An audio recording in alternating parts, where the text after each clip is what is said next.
I tell you what, I was redoing the garage today, and I am tired. Wore myself out.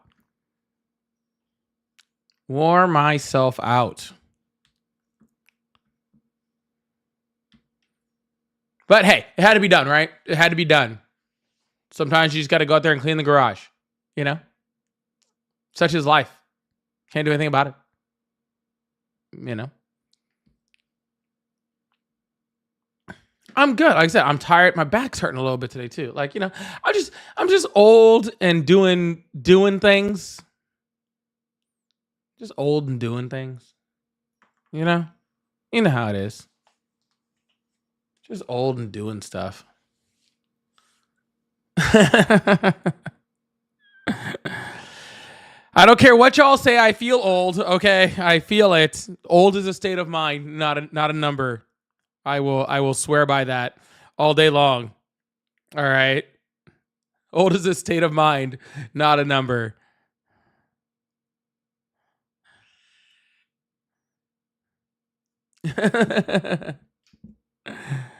Sorry, I gotta share this out real quick. Everybody, did you call your mothers?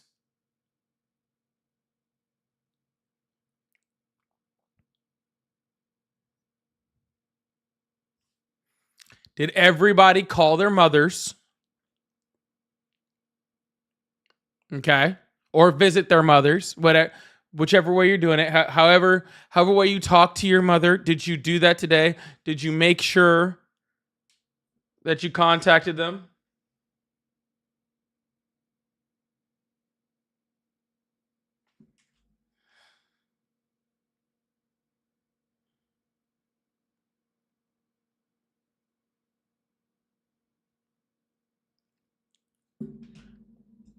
Please tell me if your mother's deceased. I'm so sorry to hear that.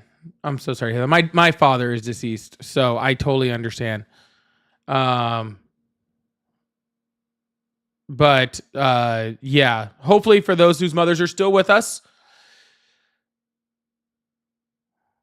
everybody thanks their mothers. Everybody calls their mothers. Trust me, they had to put up with y'all, so they did great. Okay. They had to put up with y'all, so they did great. All right.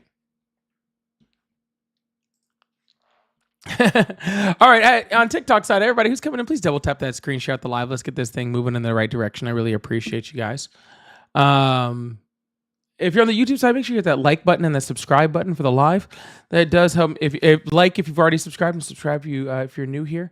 And so we can help to build this platform over here. I really, really appreciate you guys. Thank you guys so much. You guys are awesome.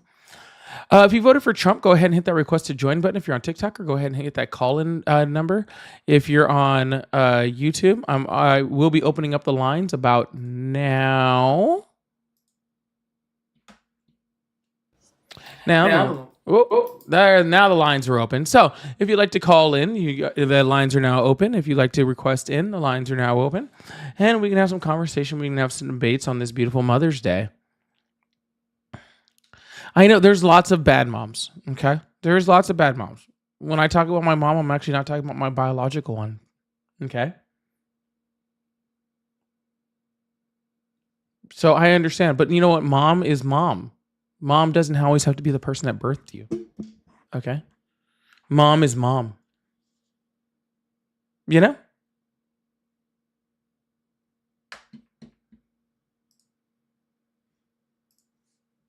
I think that's what's really important is mom is mom.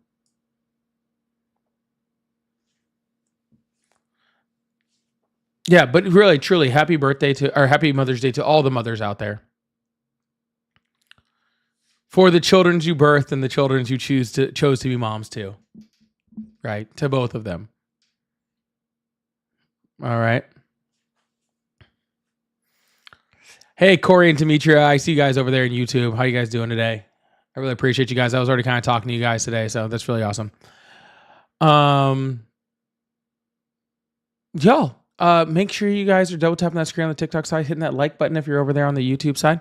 If you voted for Trump and you still support him, go ahead and either hit that request to join button or call in at the number that is right above my head right here, and we can get this thing moving and going forward.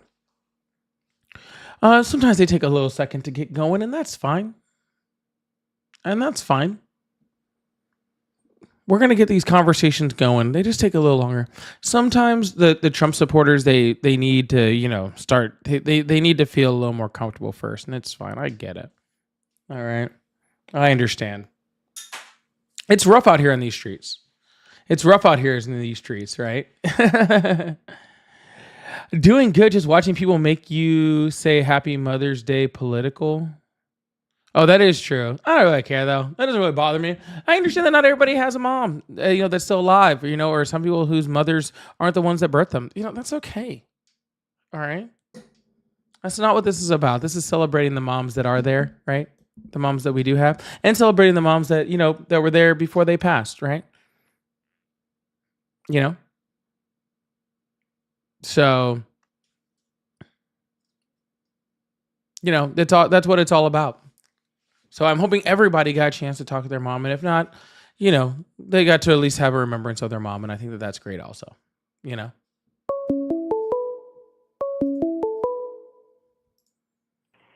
Hello, caller. How are you? Goodbye.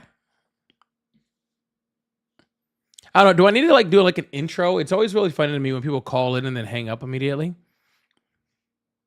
I feel like, do I need to be like, welcome to the Polly Politics Show? This is Polly. They need to do something like that. I'll do it. I'll put on full customer service voice. I'll do it. I'll start doing that. Hi, welcome to the Polly Politics Show. You're live with Polly.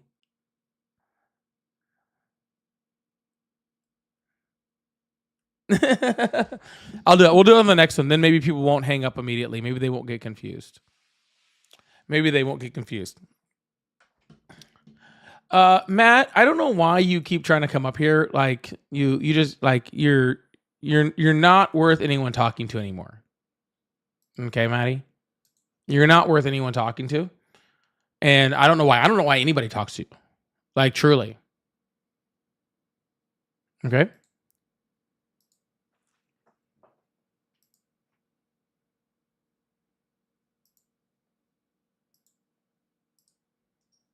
I truly don't.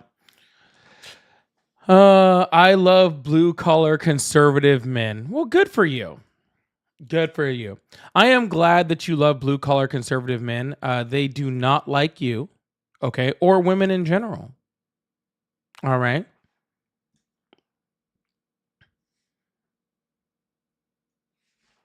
So it's actually crazy. They did this huge study on it too, which was actually really wild. And I actually read the whole study because I was like, wow, that's really crazy. But even freaking conservative women are about 50-50 on dating liberal men, where liberal women are 97-3 that will only date liberal men.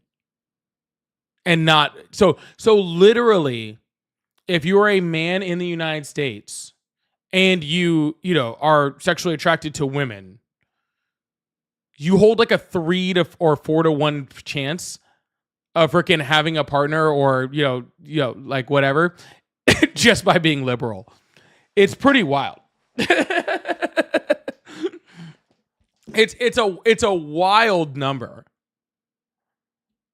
Let's just remember that the entire incel culture was literally freaking made out of right-wing talking points. The entire idea of freaking involuntary celibate men was made completely out of the right wing. Isn't that wild? Nobody on the left was like, we're having a rough time over here.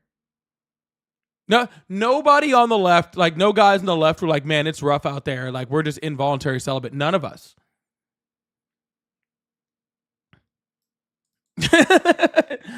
We're all doing great. and the right's over here literally creating terms and things just to describe how they're not getting any.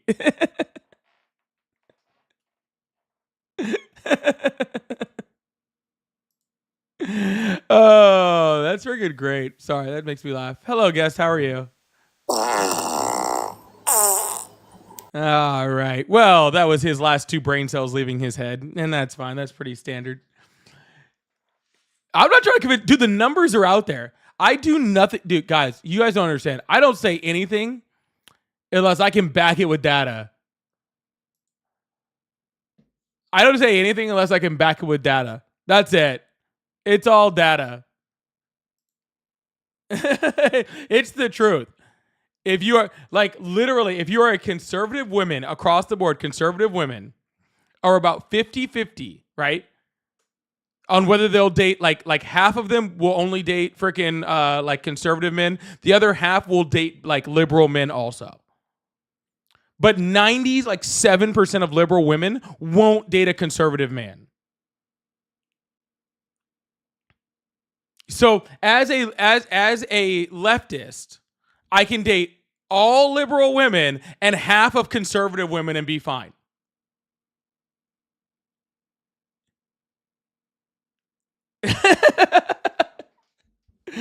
literally, I have a statistical advantage over you. Isn't that wild? I have an actual statistical advantage over you. Now, granted, I wouldn't date a freaking conservative woman, but, you know, that's just me.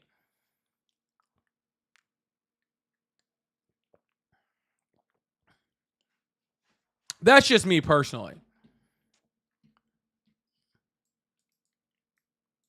But you could. I mean, I'm saying I could. Like, I could do that. Right? Yeah. It's why, oh, it's like, it's crazy. Oh, it's crazy. Like, oh, if we vote against women's rights and, you know, and the rights to their own bodily autonomy, less women like us. Dude, you guys literally, again, there was an entire culture called incels that people like Andrew Tate freaking take money from you on. There literally is people like Andrew Tate who literally have done their entire freaking lives, make whole livings just on telling right-wing men that they can't get laid. Okay? And they're making freaking bank doing it. Literally just saying those things. Hello? Yes, hello. Hi, how are you today? I'm all right. That's good. How old are you? I'm 25. Awesome. Did you vote for Trump? I did. Awesome. Do you still support him? I do. Awesome. Why is that? Say that again. Why do you still support him? Why do I still support him? Yes. Because I believe his goals and policies match what I believe are best. His golden policies match what you believe are best. Is that what you said? Yes. All right. What do you mean by his golden policies? What does that mean? His goals for the country when it comes to things like his goals foreign policy. and policy. That's what you're saying. Just his goals and his policy. Okay, it's not like you said golden policies as if they were made of gold. No, I'm sorry. That was me mishearing that. That's fine. No, I guess I could have worded it better, but his goals and his policies match what I believe are best for the country. All right, and so what policy is matching what's best for the country for Donald Trump right now? His domestic policy, I believe, things like taxation and trade, tariffs, things like that. I think those are good for the country right now. And then you also have things like foreign policy, which are also a net benefit for us as well. Okay, so how are tariffs a net benefit for us? I believe tariffs level the playing field for the U.S. after decades of countries having these higher level of tariffs over us. So it's not the idea of tariffs. How do I say this? Let me see. I'm trying to think of the best way to put it.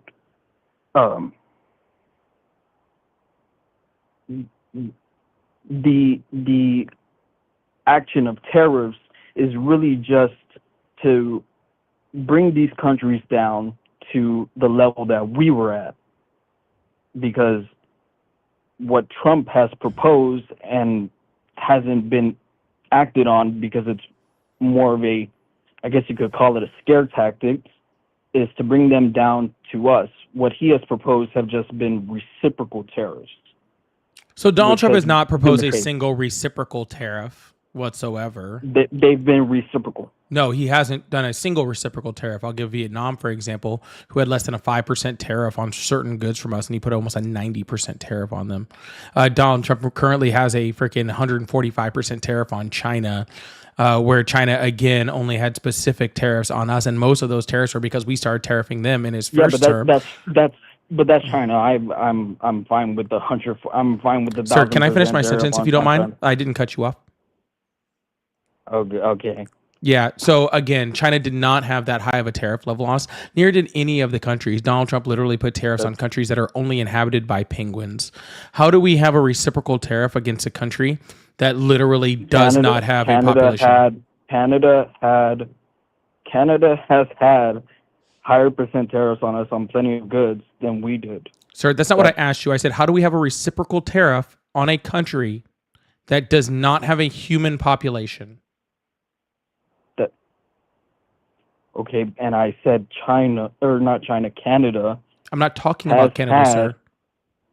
Okay, and I'm not talking about what you're talking about. Yes, sir, So but I point? am asking you a question specifically about it. You said that all of Donald Trump's And tariffs I'm talking about Canada. So. Cool. Donald, you said that Donald... yes, cool to you too. I don't... You let me know when you're finished, sir. Well, you're the one talking about penguins, so... And Sir, you made the statement. If you would try to use your listening ears, you would understand what I'm talking about. Okay. You said, yeah, you're making false equivalency, so I don't get. You don't even know what. Sir. Then how did I make a false? Or what? Awesome, sir. Then how did I make a false equivalency?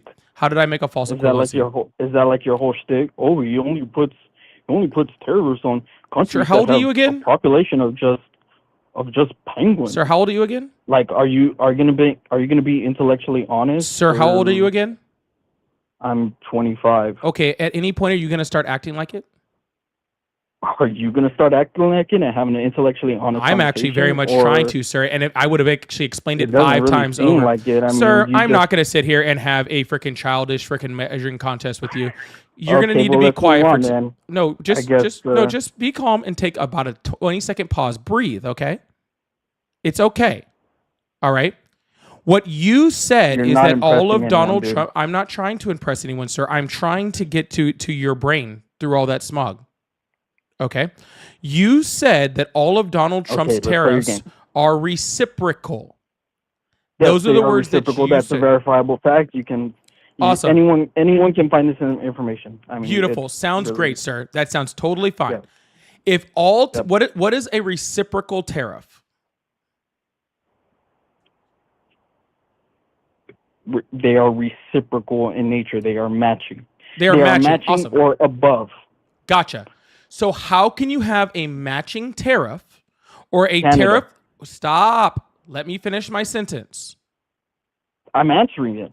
Okay, cool. Canada. That does not answer my question at all. What was my question going to be? You said how can you have a matching reciprocal or matching tariff? Canada. No, that was just the first 5 words of my sentence, sir. That wasn't the question. Again, you need to let me get my entire question out in order to understand the question.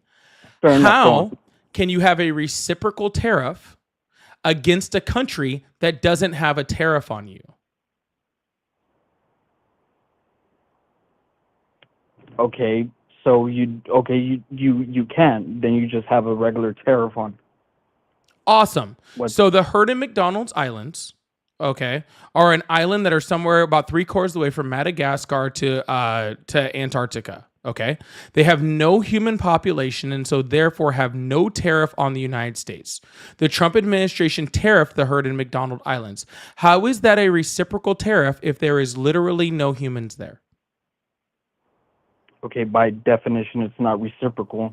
Okay, so at that point, we are conceding the fact that not all of Donald Trump's tariffs are reciprocal. He is just putting I didn't say tariffs on all of everyone. them were. Okay, cool. So awesome. So when it comes to tariffs, okay, it's important to understand what kind of tariffs we're talking about and against which products we're talking about, because no country on the planet up until Donald Trump started putting these tariffs in actually had a tariff system which was blanket against the United States. They had tariffs on very specific items when it came to the United States: beef, poultry, dairy, auto tariffs, all of those sort of things, right? What Donald Trump did is he came in and he put freaking broad tariffs across on all of it. Okay, he said, I'm going to tariff every single thing across on a country, right? Like including Canada. Okay, so when you're talking about China's Canada's tariffs, which ones were actually reciprocal? I know dairy was a big one, and I know Okay, and that's what one was you the dairy mentioned. tariff?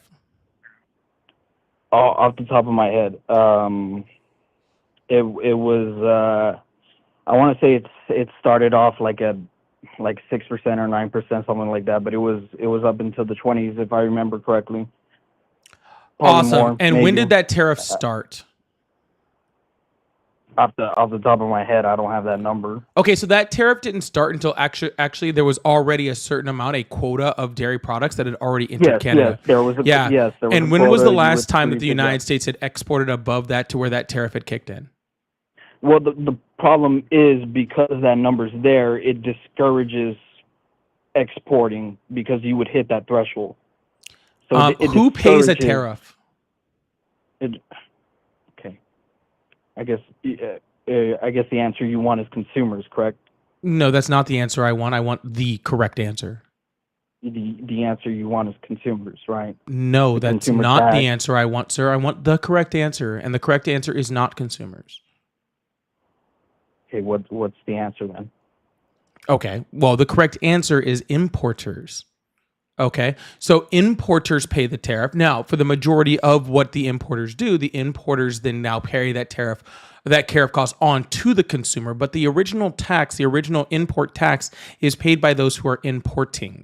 Okay, the Yes. importer, right? So, how, if Correct. an importer is paying a tariff, how does that discourage exporting?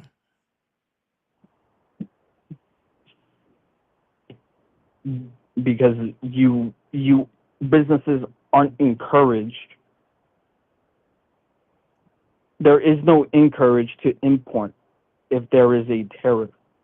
If you have to reach, if there is a threshold for that quota on that tariff, there is no reason to hit it when you can rely on local markets.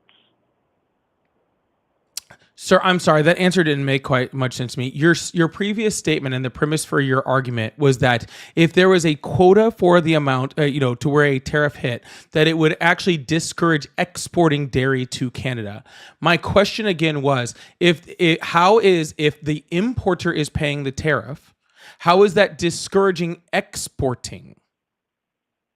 Because the exporter is not paying any extra. The cost to the exporter is exactly the same as it was, whether there is a tariff or not. Okay, so how does an import tariff discourage exporting? It discourages the importing.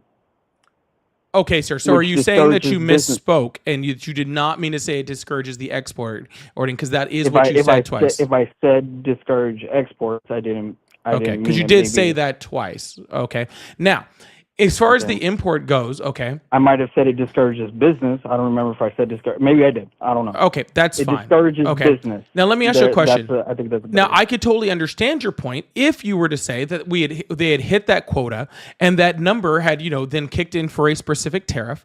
And so therefore that number had raised prices and then it discourages, because I would agree with you that that's what a tariff is for. The problem is that goes back to my previous question, which was, again, when was the last time that tariff was actually implemented because they had gone over that quota? I'd have to go back. It's been a while. It's I know never that, happened, but sir. that's just It's never happened. You'd have to go back till forever because it's never happened. Okay, so you're complaining about a tariff if you're that has right, but never. it exists. Sir, It exists and it discourages yeah, business. that's fine, sir. Sir, you are now saying that there is a reciprocal tariff on a tariff that has never been implemented. So how do you reciprocate a tariff that has never been implemented? Because it still exists. That's not the question I asked you, sir. I asked you how can you reciprocate a tariff that's never been implemented? Because it's still on the books. It still exists. Just Okay. because it never How about this? happened. How about this? Let me ask you a better question. What is the benefit of reciprocating a tariff if that tariff has never been implemented? To negotiate. To negotiate what? To negotiate a better deal. Gotcha. So the current deal is there is a tariff that has never been implemented. Okay. So literally has never taken effect ever. Then get rid of it. Okay. Hold on. That has never taken effect ever because that's just not how much dairy they need. Okay. And you want better than tariff that's never been implemented. And what is better than that? Getting rid of it. How is that better? Business. To encourage business. Sir, how does that encourage business if it was never implemented? Because it exists. Sir, it sounds very much like you are kind of twisting yourself into a pretzel here, okay? If the tariff has never... No, that's fine, sir. Let me then get rid of it. Okay. If we get rid of it, we're in the exact same position that we were in before. Okay? Nothing changes if we get rid of the tariff. So therefore, there is no net benefit to an American citizen. There is no net benefit to an American importer or exporter. Okay? There is no net benefit to anyone by getting rid of a tariff that's never been implemented. Okay, that sounds like a good thing then. How is it a good thing to discourage trade across all sectors of trade from Canada? Okay. How is it good to discourage trade across all of those things to get rid of a tariff within the dairy sector which has never been implemented? By saying, hey, you know what, you're right. Maybe we shouldn't have this tariff because it doesn't make sense. Maybe we haven't been a good neighbor. Who hasn't been a good neighbor? Canada. And why haven't they been a good neighbor? Are you saying that our trade was unfair?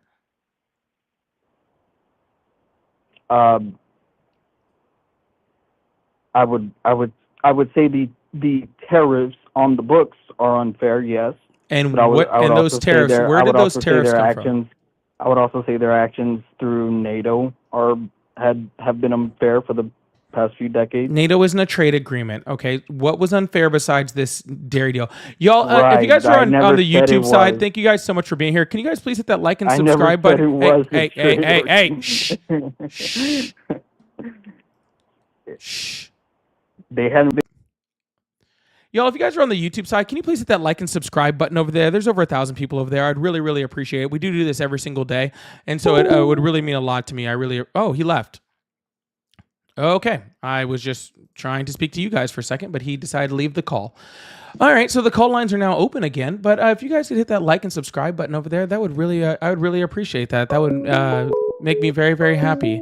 And you guys rock. If you guys are over here on the TikTok side, please keep double tapping that screen. Let's get this thing up to 50,000 likes. Also, I do have a live goal of trying to hit 25 new subscribers tonight on TikTok, so that would mean a lot to me also. So I really appreciate that. Hi, welcome to Pauly Politics Live. How are you doing today? If you see me at a club. Hello, caller. Welcome to Pauly Politics Live. How are you doing today? Good. How are you? I'm doing great. How old are you? I am not 20 years old. You're 20 years old. Awesome. Did you vote for Trump? I did. Do you still support him? Yeah. Awesome. Why is that? What was that? Why do you still support him? I just think we were in a better position than we were, with our last presidential term. And I kind of like his policies and what he goes for. All right. Which policy do you like? Well, I'll use, for example, the recent tariffs. We'll go with his tariff policy. All right. So what do you like about his tariffs? I like that he's giving America a chance per se. So if you look at what the tariffs were, we'll use Canada as an example. That seems to be a hot topic people like talking about, and kind of looking at the percentages in the tariffs that we were being unfairly given, and then basically turning that around and saying, hey, we're going to give more American industries a chance and allowing those tariffs to help us out as a nation. Awesome. So what tariffs were unfair? So I'll use the dairy industry as an example. Were you not just listening when I was talking to that last guy? Because it sounds like the exact same argument that we just had. Oh wait, really? I literally just got done with this. I was on YouTube. I was on YouTube Shorts, and I was like scrolling, and your stream popped up. Okay, I mean, I guess we can go back over it really quickly because we just got done with talk. I just got done talking dairy tariffs. No, we'll do it really quickly. Okay. There was a quota for how much dairy had to be exported in order to ever hit that tariff. Okay? It wasn't this any dairy. Okay, it was just at a certain level. When was that tariff ever implemented? I'm under the assumption that it was that the tariff was just on. I mean, it's not specifically just the dairy industry. We can look across the board, whether it's cars, electricity, dairy, basically every sector that Canada had us tariffs on. I mean, with these crazy tariffs, and I don't blame Canada. Hold on. But stand by real quick, brother. The tariff was never implemented. Okay, so even if the dairy industry wasn't implemented, I don't have the sheet directly in front of me, but I do, and I have seen the numbers. If it's not like this for every industry, about this quota system that Canada has, which is very destructive for their own farmers in dairy industry, and it makes it a little more complicated for those farmers up in Canada. More or less, like, I agree with tariffs. Canada should have tariffs. Tariffs are a great way to keep your business domestic, and it kind of puts off people from buying from foreign nations. But when it gets to such a degree, like Trump has now, to where he's promoting American industries, I think putting America first is very healthy. And what exactly industry is he supporting? Because so far he has added tariffs, but we've had no industry supporting. What we have seen is a reduction in the ability to manufacture cars, right? And so we're lowering our stock of cars. And that's just from freaking Canada. We've already seen threats on energy being shut off from 3 major states in the United States from Canada. Canada has removed almost all American products, especially from the booze sector, out of their stores, which is absolutely destroying the liquor industry within red states such as Kentucky and Tennessee. Car parts are becoming harder to manufacture because we had an open trade agreement with Canada to move those parts back and forth in order for us to be able to actually manufacture cars. Even cars that are manufactured in the United States had parts that were moved back and forth, and now those parts cost more. Therefore, cars are costing more, and we're doing all of that to get exactly which benefit? So we'll start from the beginning. I believe you talked about the power being shut off from the states, correct? That was one tiny little minute part. I'm looking for the benefits. Yeah, no, I want to go through what you said there to kind of prove that. I'll just start on energy. Like, we don't need Canadian energy. I agree that our power grid and infrastructure is underdeveloped, and it's very easily we could be easily taken down with our power. So that's a different, our infrastructure. That's a different story. On the terms of, you talked about cars. So you said like how we benefited. So we're getting promises. We're getting guarantees from countries. We're getting several million, possibly $billion chip factory built in America. We are bringing Detroit back to life. We've had car companies already say, yeah, we're going to bring jobs back to America, and we're going to start making cars in America. Those companies, once again, like off who? the top of my head, car parts. I understand. No, like who? If you give me one quick. All right. second. Well, let's stop real quick because you just said something that was completely inaccurate. You said something about chips being manufactured. Do you know why chips are now being manufactured in the United States? Why is that? That because of the Chips and Sciences Act. Are you familiar with that? That is part of it. Yes. No, But that is the reason. That's why freaking the largest chip plant in the United States is built in Arizona by TSMC, right? Which is who builds chips for Nvidia, right? And they had already agreed. They had already opened that manufacturing plant before Donald Trump even got into office, and they had already agreed to order to build, I believe, 7 more manufacturing plants of chips before Trump even got into office. So Donald Trump's tariffs had nothing to do with the manufacturing of chips whatsoever in this country. Okay. And when it comes to car manufacturing, the only people that have announced anything from car manufacturing that has been brought to the United States is Honda, who said that they were now going to build their new 2028 CRV there in a factory that was already building Civics. So that creates no new jobs. A Hyundai factory that said they were bringing in steel, but that deal was actually negotiated firstly in Trump's first term in like 2019. Okay, then renegotiated in 2022 under the Biden administration. Okay, so exactly who is now building all of these vehicles and creating jobs? Because I so haven't seen anyone. So as far, I mean, no one's going to be building them in probably within the next year. I mean, logistically, you just can't say, okay, we're going to put up a factory and he'll start building cars. I think that we can agree on that. As the cars, so made in America cars, I'm pretty sure, even if you buy parts from other countries and then you assemble it, I believe they can like call that American made in a way. But where do you get your steel from cars? That's another industry that we're also bringing back to America, because I believe in the 90s is when we totally threw away all of our steel industry. And Trump has made notes and efforts to get that steel industry back in the USA. I'm not sure which states, but I know. Sir, I already mentioned the steel industry. I said that the steel industry had already agreed to come back before these tariffs. My question is how these tariffs help.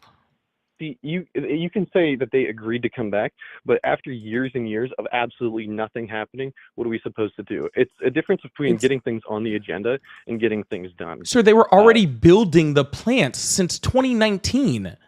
What are you talking about? Everything was just like you said. Things aren't being manufactured in a week. This first initial plan from Hyundai started in 2019.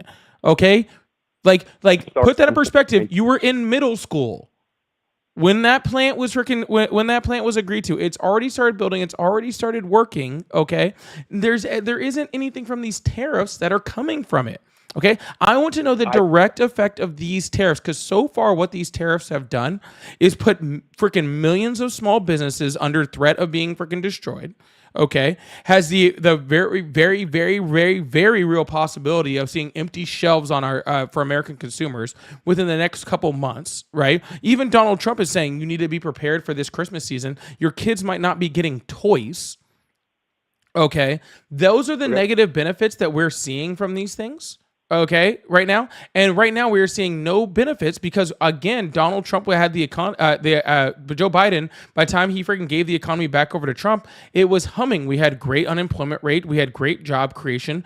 All of the things that we needed to have were already doing great. So, what exactly is this creating besides freaking uncertainty within the market?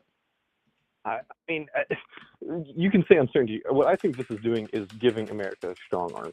So you could say he's destroying America, which I think is very rash. I don't think he's destroying America. But even these tariffs, if you look at foreign countries, these foreign countries knew that they had unfair tariffs, and we shut down China essentially for a little bit, not completely, but a large sector in the trade that we've damaged. And every country came to agreements. We were in trade deals.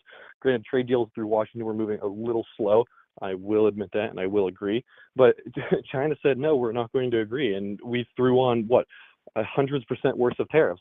Sir, I'm still waiting for the unfair tariff. If you think your company can compete, do you think your company... But, sir, I asked you for the unfair tariff like 5 whole minutes ago. You still have yet to give me one. So far, you've only given me a Canadian dairy tariff that was negotiated by Trump.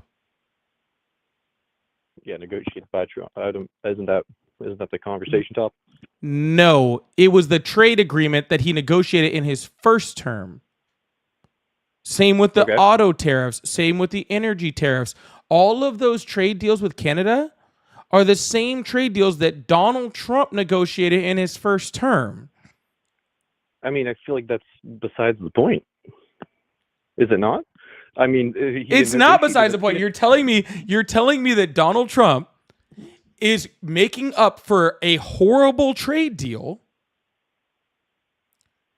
That was his trade deal.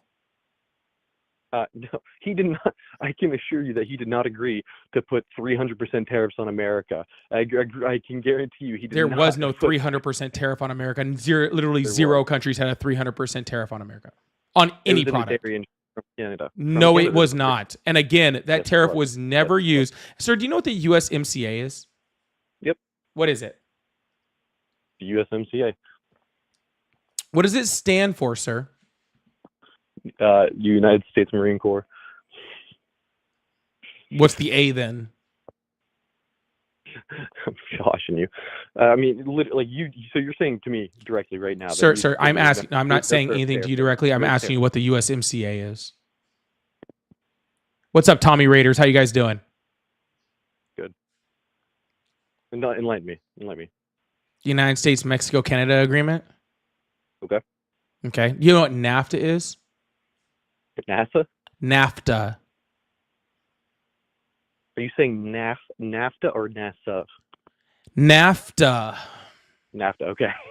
No, I don't. Okay.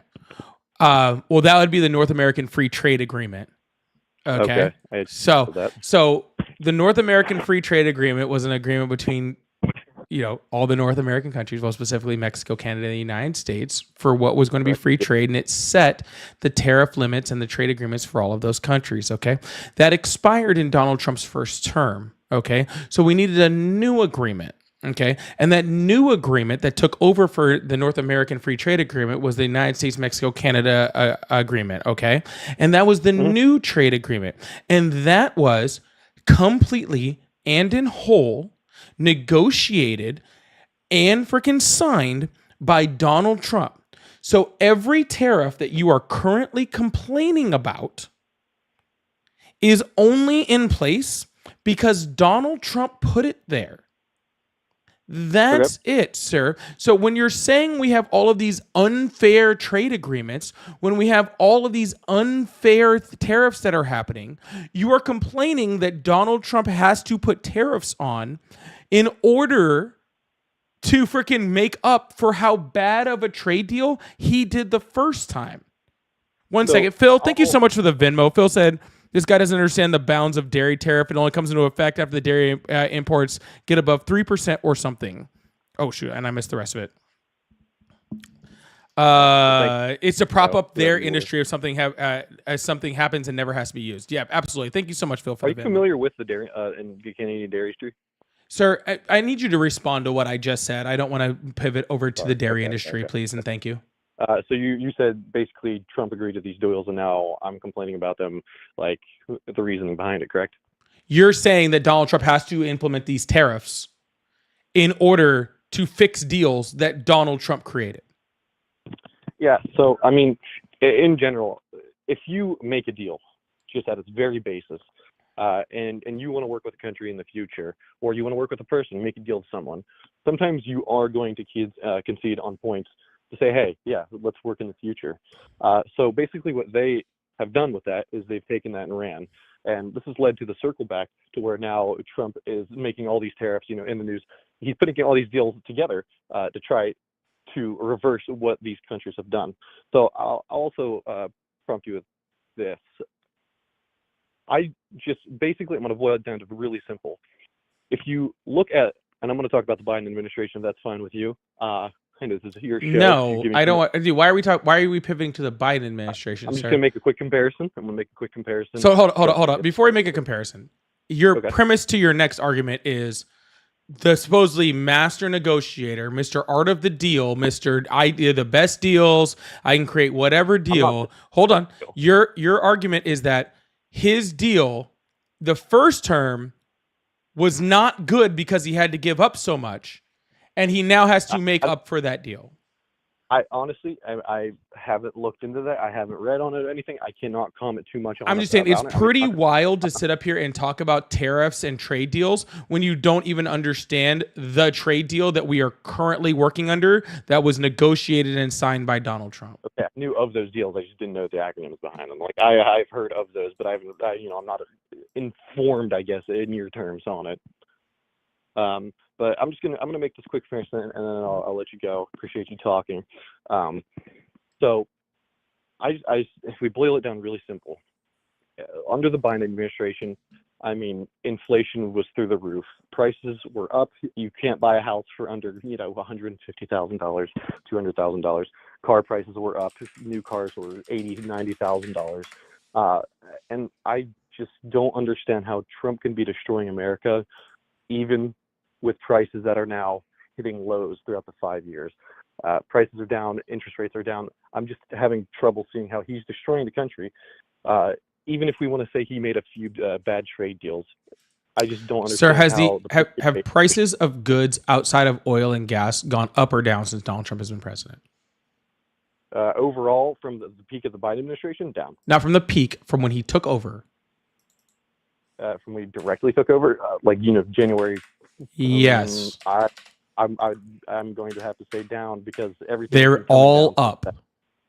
Everything but oil and gas is up. Has the interest rate gone down or up since Trump took office? The federal? Yes. I would have to. I don't know as this month's federal interest rate. It has not done anything. Okay. The reason why that is because you're speaking as if the worst part of Biden's administration was what it was when he left. That's not true, because the worst part of Biden's administration was due to COVID, which the entire world saw an increase in inflation. No. I'm not asking your sir. Stop. No. Shh. I'm not asking your opinion. The entire world went through inflation all at one time. The whole thing. The United States recovered from that inflation faster than any nation, any industrialized nation on the planet. And by the time Joe Biden left, the Wall Street Journal, who is a right-leaning publication, said that Joe Biden was giving Donald Trump an economy that was the envy of the world. Okay? So I am not comparing Donald Trump's administration to the worst time in Biden's administration. I'm comparing Donald Trump's administration to what it was when he got it. Okay? Okay. Because everything up until then was Biden's administration. And since Donald Trump took over, prices have gone up across the board. Okay? The stock market is still significantly down. Okay? Unemployment rate is staying freaking stagnant, but everything's expecting it to go in the wrong direction. We are looking to be in a recession, according to most economists. Okay? We are not seeing any benefits based off of the policies that Donald Trump has made. We are seeing no benefits. Okay? That's just point blank simple. That's really hard to say. That is extremely It is hard to not say. hard to say, sir. It is so easy to say. I mean, we'll use you said eggs, gas, or no, you didn't say eggs, excuse me, but I'm going to use eggs. Eggs, gas, food overall is down. There is absolutely no denying that. And if you're saying COVID, yeah, we saw worldwide inflation. We obviously have differing opinions about COVID. I'm not going to argue with that because we'd be here for days and nights. Sir, can you see your screen? Are you watching me on YouTube or TikTok? What? Are you watching me on YouTube or TikTok? I saw it on YouTube. All right. Can you see look at your screen real quick? Okay. Yeah. These are the major categories of items in the United States. Oh, wait, hold on. I have to skip. Yeah, right now. Okay. Here's a delay. Give me a second.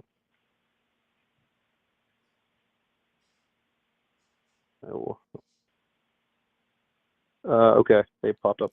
Yeah, this is according to the Bureau of Labor and Statistics. Major categories: all items up, food up, energy down, all items up. Is that based on a monthly or quarterly? This is based off of a monthly. Monthly. So yes. This month it's up 2%. This was actually as of March. We haven't gotten the full April numbers yet. Oh, okay. So as of March, this is things are all up. Okay. Up. Things are up. I'm not making up these numbers. They're up. Okay. Yeah. I mean, wasn't March whenever we had the March, April, when we had the bulk of these trade? Yeah, I expect them to be up temporarily because of these trade deals. I think looking at a single month, no, sir, they were up in February. They were up in March, and they're looking to be up in April again. Okay. Okay. Yeah, they're not going down. Okay. But anyways, I feel like we've kind of come to the crux of this conversation. I feel like we're kind of like talking in circles now. So I am going to move on so we can get another Okay. caller in here. But I do appreciate your time, and I hope you have a wonderful day. All right. You too. Thank you. All right, man. Have a good one. Yo, before we bring up the next caller, if you guys are over watching on YouTube, please make sure you hit that like button and that subscribe button. We do this every single day, and we have great conversations and debates like that. So I really appreciate it. If you're over on TikTok's side, can we get this thing up to 75,000 likes? I really appreciate that. Also, I do have a live goal of 25 new subscribers. So if you'd like to subscribe, we do have a lot of fun over there. And I think I am going to do a little sub-only live later on this evening too, which should be a lot of fun. So if you'd like to subscribe, go ahead and hit that subscribe button. Or if you'd like to give subscriptions, that is a great way to do it also. And I really, really appreciate all of the support. So thank you guys so much. We are going to reopen up the phone lines and keep this thing going. Oh, also, if you'd like to support, I do have Cash App, Venmo, PayPal. They're all at Polypolitics, just like my name. And it does help me to keep doing this every single day. So thank you. And thank you, Phil. I appreciate that. Hello, guest. Caller, how are you? Welcome to Polypolitics Live. Hello?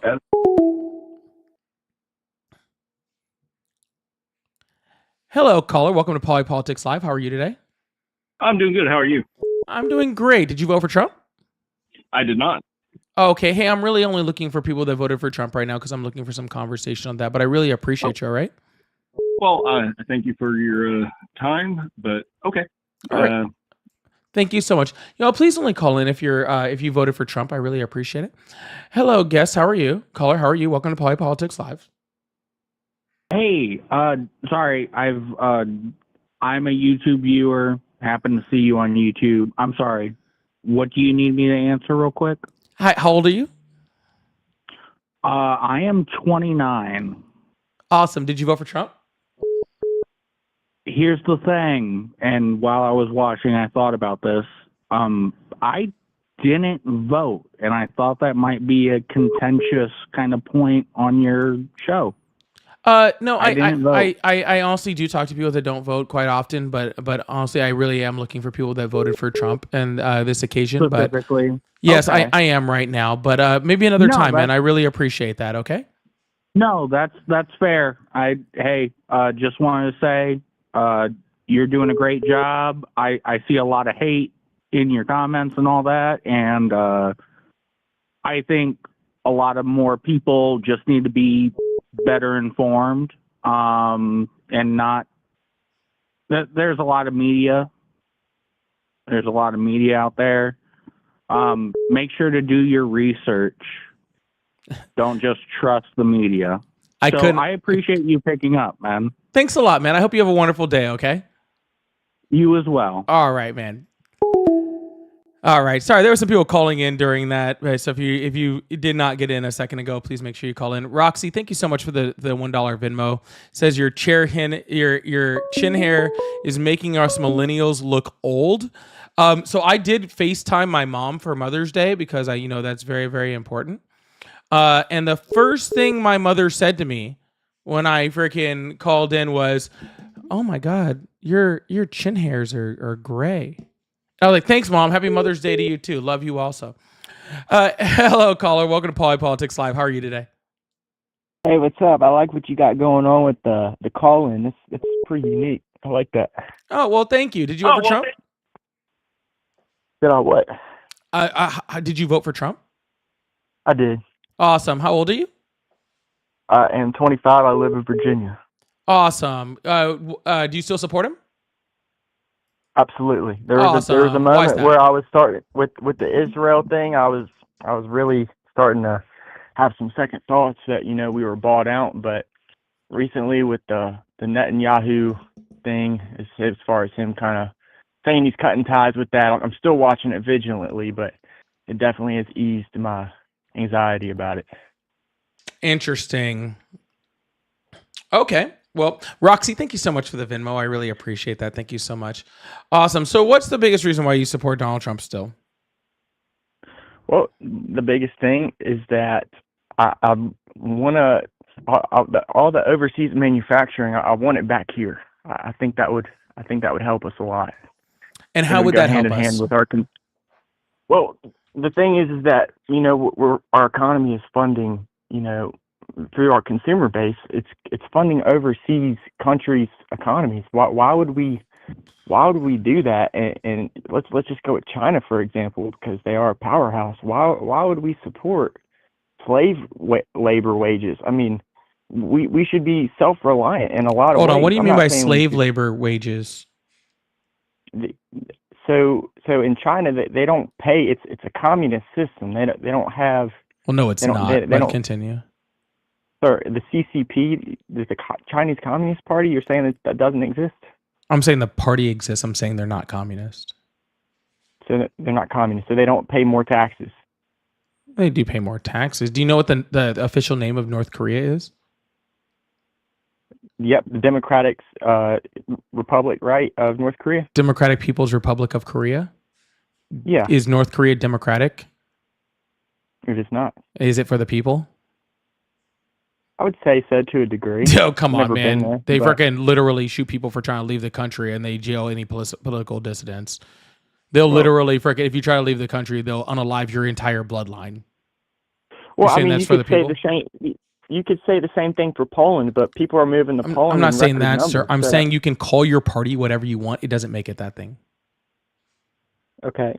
So Like no, they are Democrat- not like a communist the country. Democratic Party? They're an authoritarian country. Okay. A communist party cannot be authoritarian. Those don't match.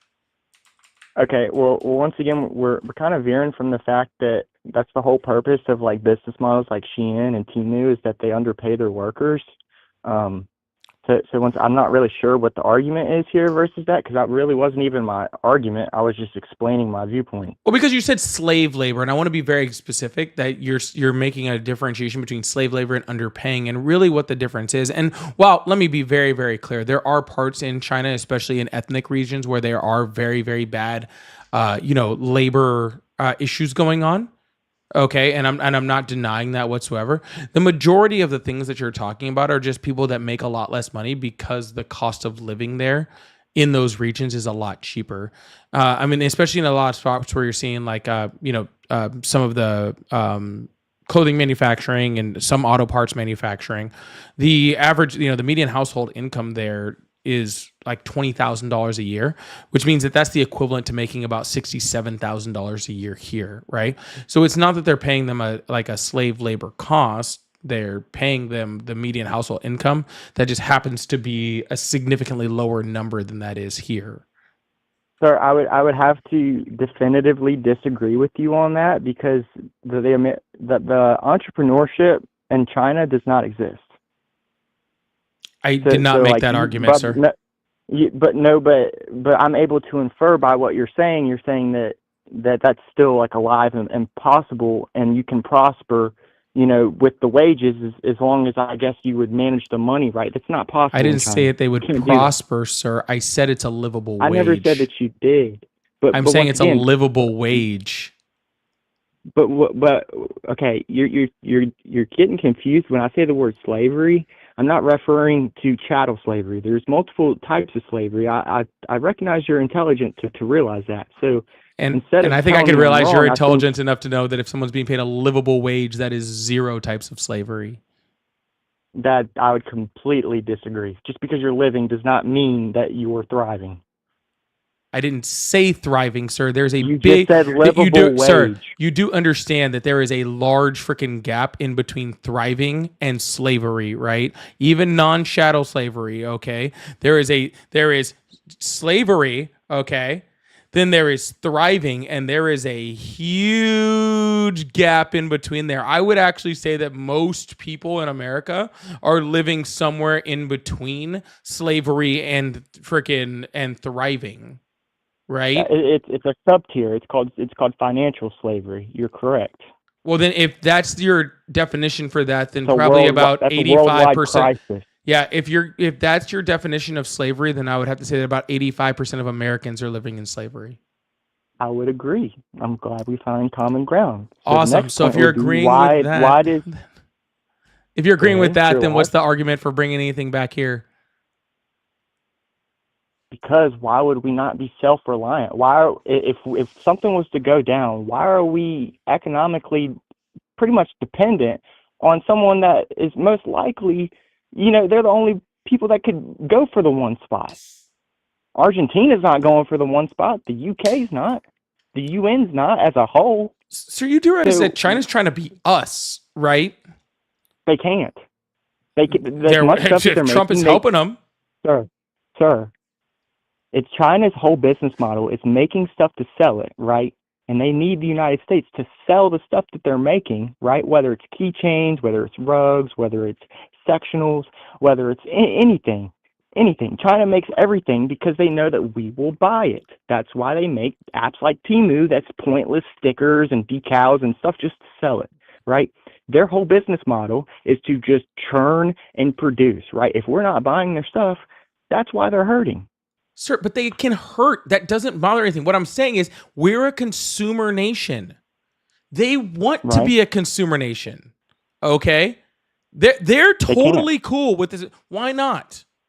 Because they don't have enough money. My exact point. They don't have enough money. We didn't have enough money before we switched from being an industrial nation to a consumer nation, and we still did it. That's not true at all. That's true. How is that not true? How is that not true? Sir, we had Benjamin Guggenheim, we had Isidore Straus, we had Macy's, we had some of the largest, most richest people in the world. So for you to say that, come on, and how many of the world's most richest people live in China? Dude, a lot of them do, but a lot of them live everywhere else all over the world. You realize that, right? Exactly. Dude, what are you talking about, bro? They're trying to be we are literally fighting to be them, and they are fighting to be us. We gave up being an industrialized nation a long time ago. Nobody wants their fucking Nikes made in Tuscaloosa. Okay? Literally, your Jordans would be $5,000. Not true. Okay? Nobody wants a $10,000 fucking iPhone made freaking in a suburb of fucking Houston. Okay? Nobody first of wants all, that. Okay? Jordans are inflated by like it's a societal price. It's not by an actual price. So the Jordans thing doesn't make obviously sense. Making a hypothetical argument, sir. But we're not talking hypotheticals. We're talking what's happening in the world, and that's what I'm saying. I'm trying to have a debate with you, and you're bringing up hypotheticals when it doesn't. Sir, the idea is that we are a consumer nation, and it's really nice, to be completely honest with you. Like, I don't know why we have this fight to not be a consumer nation. Okay, why would you not? Why? Because most of Americans get to go work in an air-conditioned office, okay, and they get to do things that involve their brain, okay? Even the lowest level of stuff, right? They get to use their brain. They get to freaking be intellectual. They get to do freaking what 99% of the freaking world wishes they could do for a job. Even the most middle class of people. You're just throwing numbers I'm around, sorry. Dude. Yeah, of course that was a hypothetical number. I'm sorry. Do you think that people that numbers around? Are you done speaking, sir? What do you do for a living? I sell furniture. You sell furniture. Okay. Would you like to give up selling furniture to now create that furniture? Working 14 hours a day. I don't want to work in our warehouse. 6 days a week. I'm good. No. I want you to make cheap furniture. I've been to the warehouse multiple times, and I can tell you that it's a very nice facility. We're going to cut your pay to a third. Working in sweatshops. Yeah, we're going to cut your pay to a third. And we're going to stick you in there making the furniture that you're going to sell. But you're never going to get to sell it, right? But you're never going to get to sell it, sir, because we're going to now export those items to another country. Have you seen any photos of the Shanghai docks and the ports? They're filled to the brim. Why is that? Because no one else is going to buy their stuff. Where are they supposed to make money from? Sir, they don't need to. Where are they supposed to make money from? They don't need to, so 40% of their profits can just go missing and they're fine. Mm-hmm. Which would make sense. I would like for you to. You know the difference between. You know why? The why is because they underpay their workers. That would be the why is because they're not freaking subjected to their constituents. That's not okay. Yeah, that's what I'm saying. Oh, I'm sorry. I'm sorry. Okay, let me maybe I used too big of words for you. Let me try to break this down. If Donald Trump fucks up our economy, what does Congress do and what do the people do? Once again, you're laying base on a question. And once again, you're not answering my question. What happens? Because you're laying an argument on a house built on sand. Like, I'm not gonna. That's a cute little freaking colloquial like statement. But try again. If Donald Trump fucks up our economy, what do we do and what does the Senate do? Well, first of all, one of the first steps could be a governmental shutdown to limit the governmental spending. We could also address the Federal Reserve, and because they are the private entity that's not governmentally owned that manages our money. So I'd imagine it would start there. Okay, awesome. If Xi Jinping fucks up their economy and they lose 40% of their export, what happens? Tell me. Not a goddamn thing. Okay. Not a goddamn thing, because he is an authoritarian in a totalitarianistic country. He does not have to bend in any way, shape, or form to his people. Half his people could starve to death just for him to make a fucking point. Okay? And nothing changes for him. He's still in the exact same position that he was in before. Okay? Trump There's nothing to do with anything. It really Trump has to rely on his voters. He has to rely on the Senate. He has to rely on Congress. He has to rely on the on all of the people that voted for him, that support him, that all of those sort of things. He is reliant on them because we live in a democracy. No, we don't. We live in a republic. That's where you're wrong. Oh my obviously. God. You people. Okay, what is a republic? What is a republic? So a republic is where we elect people to govern us. It's way Right. different than a democracy. So And democracies sorry, are what? Okay, let me easily try this again, sir. interfered with. What are the two different types of democracies? Democratic and elective. Wrong. Tell me. Direct and Obviously not. indirect. Dude, you're getting dog walked. dude. You Direct do and this for a living, you're indirect, getting sir. dog walked. An indirect You are democracy is literally- called a what? Tell me. It's called a representative democracy. And what is a representative democracy? It's called a You're getting dog walked republic, right now. sir. It's called a republic. So when you live in a republic, you live in a representative democracy. So therefore, by saying you live in a republic, you're saying we live in a democracy. So true. thank you for 100% agreeing with me when I say we live in a democracy. You're trying to say like a square is a rectangle. Like that's what No, this is sir. going You're trying to because prove to me that you did not globalism. pass an 8th grade You U.S. support government class. globalism. No, sir. You're trying to you're prove to me sad. that you did not You're- pass an 8th you're grade government obviously- class. That's all you're doing. You're obviously, My 14-year-old could have answered that question. dude, you're asking me civics questions. No, you're the one who said we don't live in a democracy when we obviously We don't. do. We live in a I literally republic. just It's baby birded different. it to you, sir. Dude, I don't need I you to literally baby bird just anything baby 'cause you're birded it getting to you. dog I walked. literally You're getting cannot. dog walked. Sir, do you know You how realize that, right? Sir, you know the number one way I know that I'm not getting dog walked? Why? Because I haven't left yet. If somebody has to say it. If you're winning, you don't have to say it. Okay? The second you have to say it, I know that you know you're losing so bad. Once again, You're losing so bad. vouching You for- don't even understand what the you're vouching definition for of a Chinese republic is. You don't even economy. understand what You're the silly. definition of a republic is. Aw, he ran. Poor guy. Poor guy. That must have been really rough. That must have been really rough. All right, y'all. Hey, the phone lines are about to open back up for the next caller. I really appreciate that. Thank you so much. If you're over there on the YouTube side, make sure you hit that like and subscribe button. We do this every single day. I really, really appreciate you guys. Thank you so much. If you're on the TikTok side, let's get this thing up to 100,000 likes. And I do have a live goal of 25 new subscribers today. And so far, I'm at a grand total of 0 new subscribers today. So I would really, really appreciate it if anybody would like to subscribe or like to extend their subscription or like to give subscriptions. That would really, really mean a lot to me. Thank you so much. Hello, caller. Welcome to Poly Politics Live. How are you doing today? I'm doing good. Awesome. Did you vote for Trump? I didn't. All right. Hey, sorry, man. I am only looking for people that voted for Trump right now, but I hope you have a wonderful day. All right, man? Oh, okay, bye.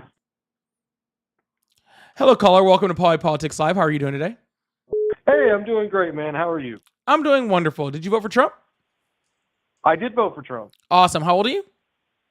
I am 25. Awesome. Do you still support him? I do. Awesome. Why is that? Well, for one, he's cutting funding to China, which I really support. What do you mean cutting funding to China? Well, you were talking earlier before about how China is this authoritarian state, right? They're totalitarian. Yeah. Yeah. So why are we buying goods off them? Thank you, Susan. I really appreciate that. Oh, sir, if you think buying goods off a totalitarian state is like the worst thing America's done lately, then you're crazy. But you still think it's a bad thing, right?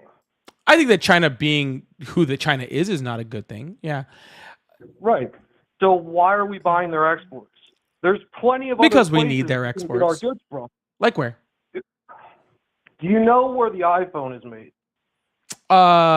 Primarily, I think it's in Southeast Asia, India. but I couldn't remember which country. Sorry, real quick, Art. Thank you so much for the 10 gifted subs. I really appreciate that. Thank you so much.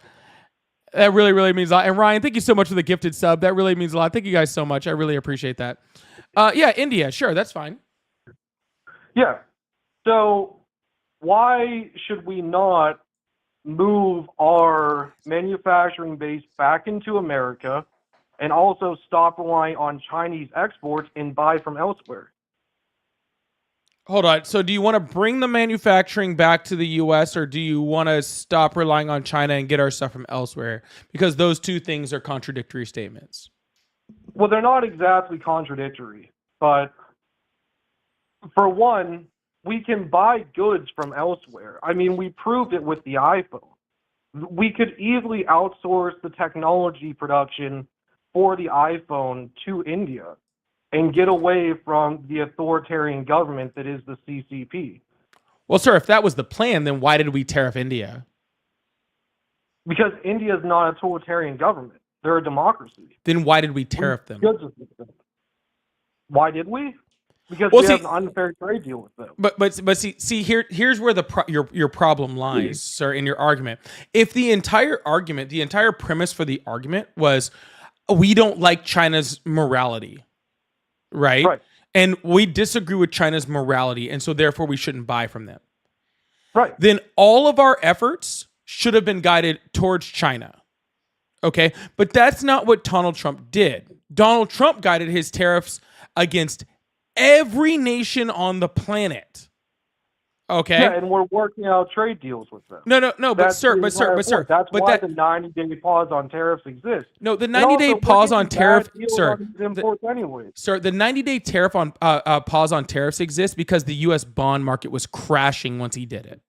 Okay, that's it. He said under no uncertain circumstances was he going to pause those tariffs, and then the U.S. bond market started crashing, and then he paused them. That's the only reason they're paused. It has nothing to do with freaking trying to make out trade deals, okay? Because here's the problem. You only get one of the two. Either A, we're trying to bring U.S. manufacturing back. You can't do both? You can't bring back manufacturing and also encourage freaking importing? No. You can encourage importing of certain goods while also bringing back manufacturing. You're right. And if those tariffs were on certain goods, I would agree with you, but they aren't. Yeah. But they aren't. Why didn't Biden repeal the steel and aluminum tariffs? I thought that was very stupid of him. Actually, if you check my profile, you can actually see a video of me trashing him for that.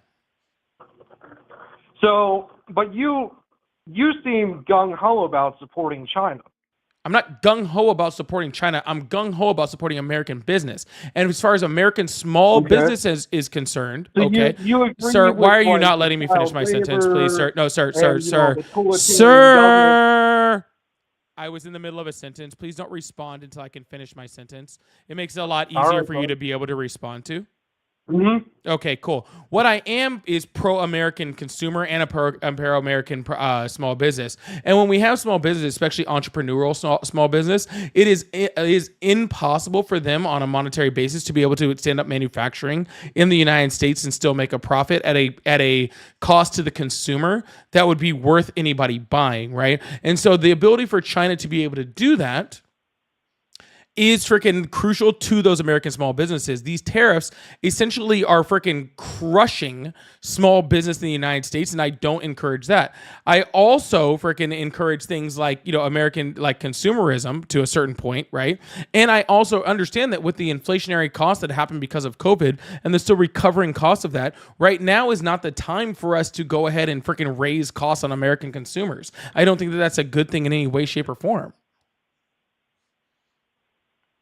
So, do you think that we should keep importing things from China, or do you think that we should try to get our goods from elsewhere? Both. Both? So you're okay with still taking in goods from China?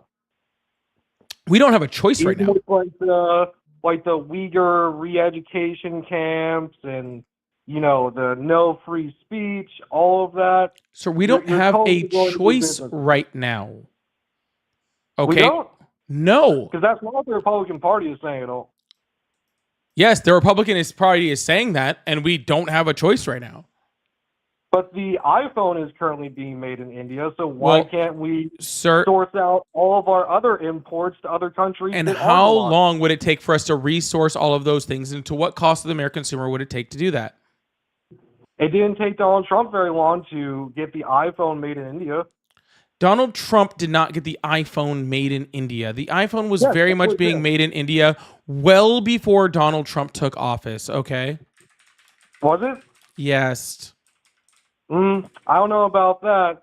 That was something that was and really still, and I'll put it up on the screen in case you're watching on YouTube, okay? The vast majority of iPhones are assembled in China, though some production is also taking place in India and Vietnam. Okay. So even currently, right now, we are still producing most iPhones in China. Out of China.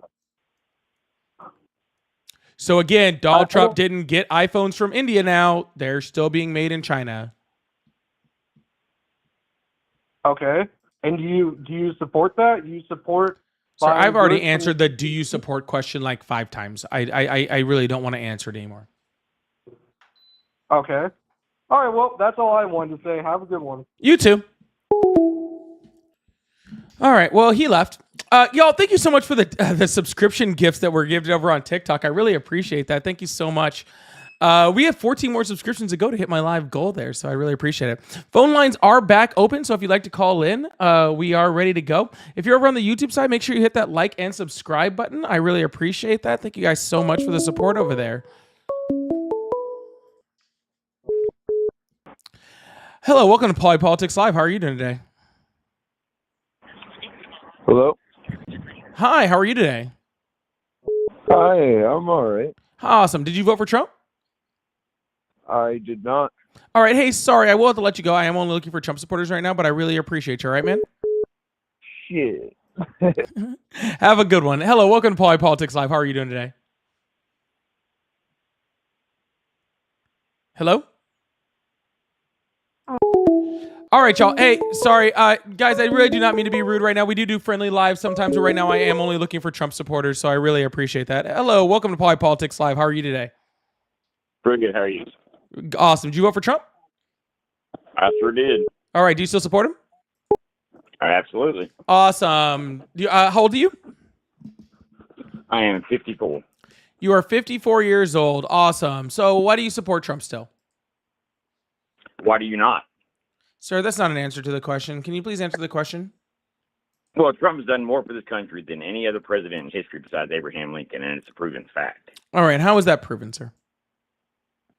And also going back to the other person's statement earlier about the United States being a republic, it is a republic. So a republic is a form of indirect democracy. It is still a democracy, okay? I am not disagreeing that is a republic. I am disagreeing that y'all don't know what a republic is, okay? A republic is just a republic. Sir, the definition of a republic. Federal republic. This means that the government is elected by the people and the power of the government is limited by a written constitution. It is also a federal republic, meaning power is divided between national government and state governments. That makes it a republic. Sir, definition of republic, which I have on the screen, a state which represents supreme power is held by the people and their elected representatives, and which has an elected or nominated president rather than a monarch, okay? So therefore, sir, The definition of a republic, okay, is a representative democracy. You're wrong. I'm not Again. asking your opinion, sir.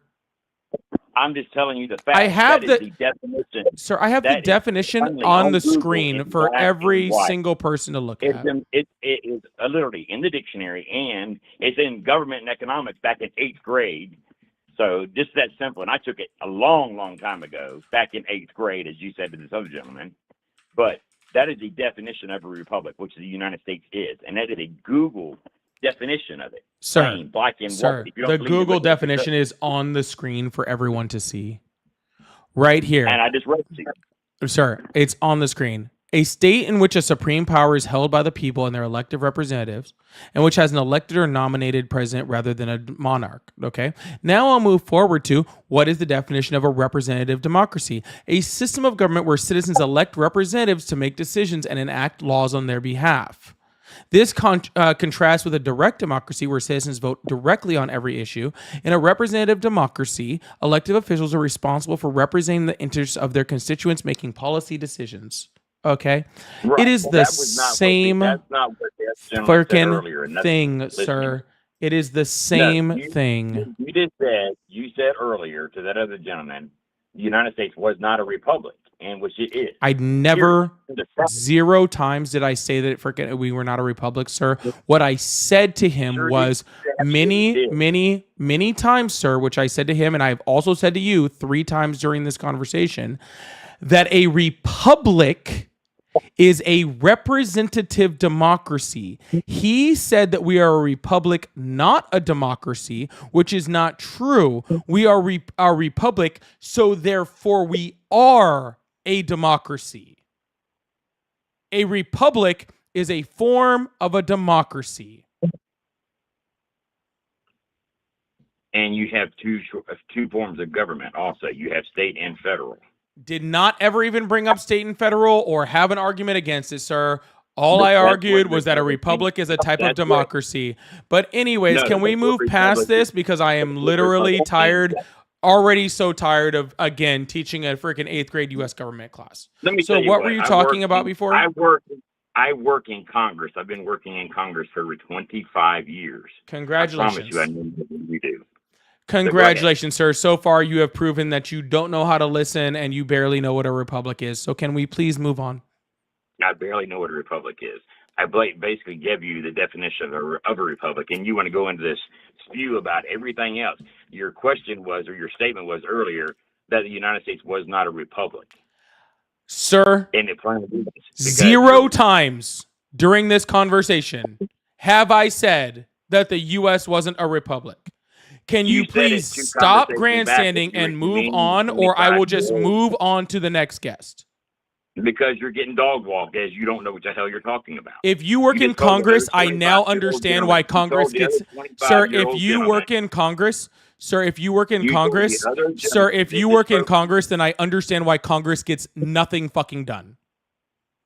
But you just said to the other gentleman... I am going to literally give you to the count of 3 to move on, because this conversation is boring. All right, what do you want to move on to? Whatever you like, but this is boring. Because your show is boring. All right, anyways, phone lines are back up. Apparently that guy has a listening problem, and now I completely understand why Congress gets nothing done if that guy works in Congress. Why am I going to assume Tom Cotton? I don't know. Feels like a Tom Cotton guy. Hello, caller. Welcome to Politics Live. How are you today? I'm doing great. How are you? I'm doing excellent. Did you vote for Trump? No, can I just pause you just for 1 second before I answer this question? No. Is that possible? Why is that not possible? Because that is the point of Trump is Detroit. All right. Hello, welcome to Politics Live. How are you today? All right. Hello, welcome to Politics Live. How are you today? Yes, I voted for Trump. Awesome. How old are you? I am 43. Awesome. Do you still support him?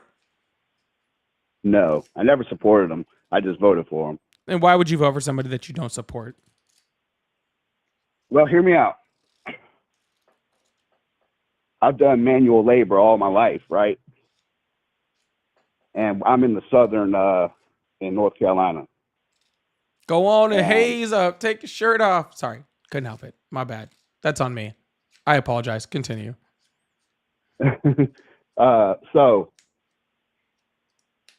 all of our manufacturing, not our manufacturing, all of our hard labor jobs are 90% done by Latino people. And that's why you voted for Trump for some reason? Well, so I'm in the field and I haven't been like the other whites that I've seen. The other whites I've seen in the field are the kind of guys that sit there with a clipboard, sit in a truck, and they're the kind of guys that direct these people, right? But I'm different. I learned how to do plumbing as being a plumber's hand. I learned how to do roofing by being a roofer's hand. And I moved through the trades, and I've learned just about everything in the trades, right? So financially, when I know what's about to happen is going to happen, then I'm going to be sitting in a good position. I'm going to have the skills in the trades to where I will be able to use what I've learned and exploit the owners of businesses and the owners of that have manipulated us with their money. I am going to be the very few fortunate people that I'm going to be able to exploit for my labor. That sucks that everybody else is going to suffer. And, I'm going to see these senior citizens back out in the trades, but they're not going to get the good jobs like I have because they can't compete. So they're going to be doing the lesser of the work. Is this literally they took our jobs argument? Is this literally a South Park episode? No. Is that literally what we're doing right now? Is they took our jobs? They took our jobs. No, I mean that's no. Is that what we're doing okay. Here? No, white people don't want to do these jobs. Trust me. I've done these jobs. Did you just say you were white? Yes, absolutely. I have done these jobs. White people do not want to do these jobs, but they're going to have to. The senior citizens, these boomers from Fox News, all they had to do was show them a little bit of gay people and scare them. This dude's fucking trolling. I'm sorry. What the fuck was that? What in the actual fuck was that? Yeah. Hold on.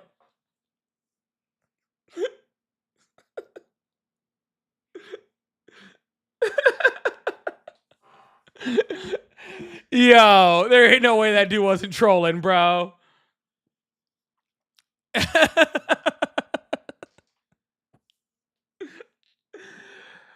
Oh my goodness. That I don't even know what the heck was going on there. That dude was trolling hard. All right, y'all. Hey, everybody on YouTube, please hit that like and subscribe button. Subscribe if you're new here. Like if you're already returning. I really appreciate that. Thank you guys so much. Really helps to build it. Y'all, we're on TikTok. We are looking for 14 more subscribers. So if you'd like to subscribe, or if you'd like to gift subscriptions, that really does mean a lot to me. I really appreciate that. We are about to open the phone lines back up and keep this going. But if you would like to donate to the live, I do have Cash App, Venmo, and PayPal. They're all at Polypolitics. And that really is truly what helps me to do this every single day. And it's how it helped me do it without TikTok or YouTube taking any. So if you guys would like to help, I'd really, really appreciate that. Thank you so much. Hello, guest. How are you? Oh, sorry. It's all in my link tree in my bio. It's all at Polypolitics, just like my name. So I really appreciate that. Awesome. Did you vote for Trump? I did. Awesome. How old are you? 33. Awesome. So why do you support Trump? I mean, everything that he's done so far, these trade agreements with the countries, even as little as they are, and the other companies, is more work towards the future of our economy than has been done the past 30 years. Oh, that's just insanity, right? Isn't it? Yeah. Right. Sure. I'll make an argument that the USMCA, which was signed by Trump, was more significant than anything he's done. I will say that Donald Trump's freaking trade deals that he's done with these countries isn't even as significant as the trade deals that Donald Trump did with freaking countries his first term. Does that make any sense? because you're making an argument that you're supporting Donald Trump right now because of trade deals, when I'm going to say that Donald Trump did, freaking signed and negotiated the USMCA in his first term, which is a larger and better trade deal than he's doing right now. So when you talk about 30 years, this is even better than Trump did. I'll have to look up exactly what that is. We still don't know what the trade agreement was with China, but I find that highly doubtful. Highly doubtful. The USMCA didn't have anything to do with China. I'm talking about the one that he just signed like hours ago. There's been nothing signed hours ago. No? No. How long has it been since you've left that room? And 1 hour, 32 minutes, and 20 seconds. All right, well, why don't you go ahead and look it up? I already have, sir. And I looked up when the negotiations ended between the Trump administration and China, and all it said today was that they are on the way to some type of trade agreement, and that they made progress, but literally nothing has been signed. So no.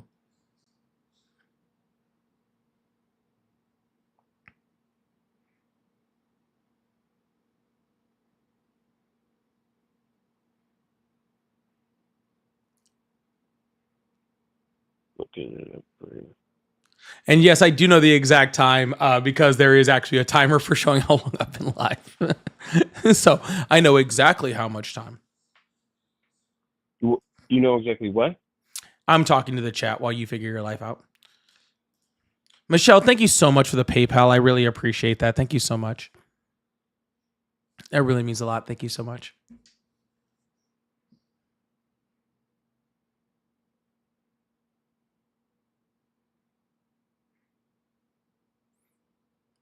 Are you there, sir? Yep, I'm looking at the article that I saw. The Sun? The Sun? Don't stare at that. To a trade deal with China following productive talks weeks after the trade war through economy.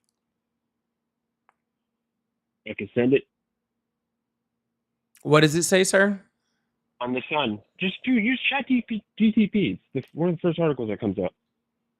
Sir, just tell me what it says. I'll believe you. Go ahead. The Sun, the U.S. agrees to a trade deal with China following productive talks just weeks after the trade war threw the world into economy. What the fuck is the Sun? It's a publication. The Sun?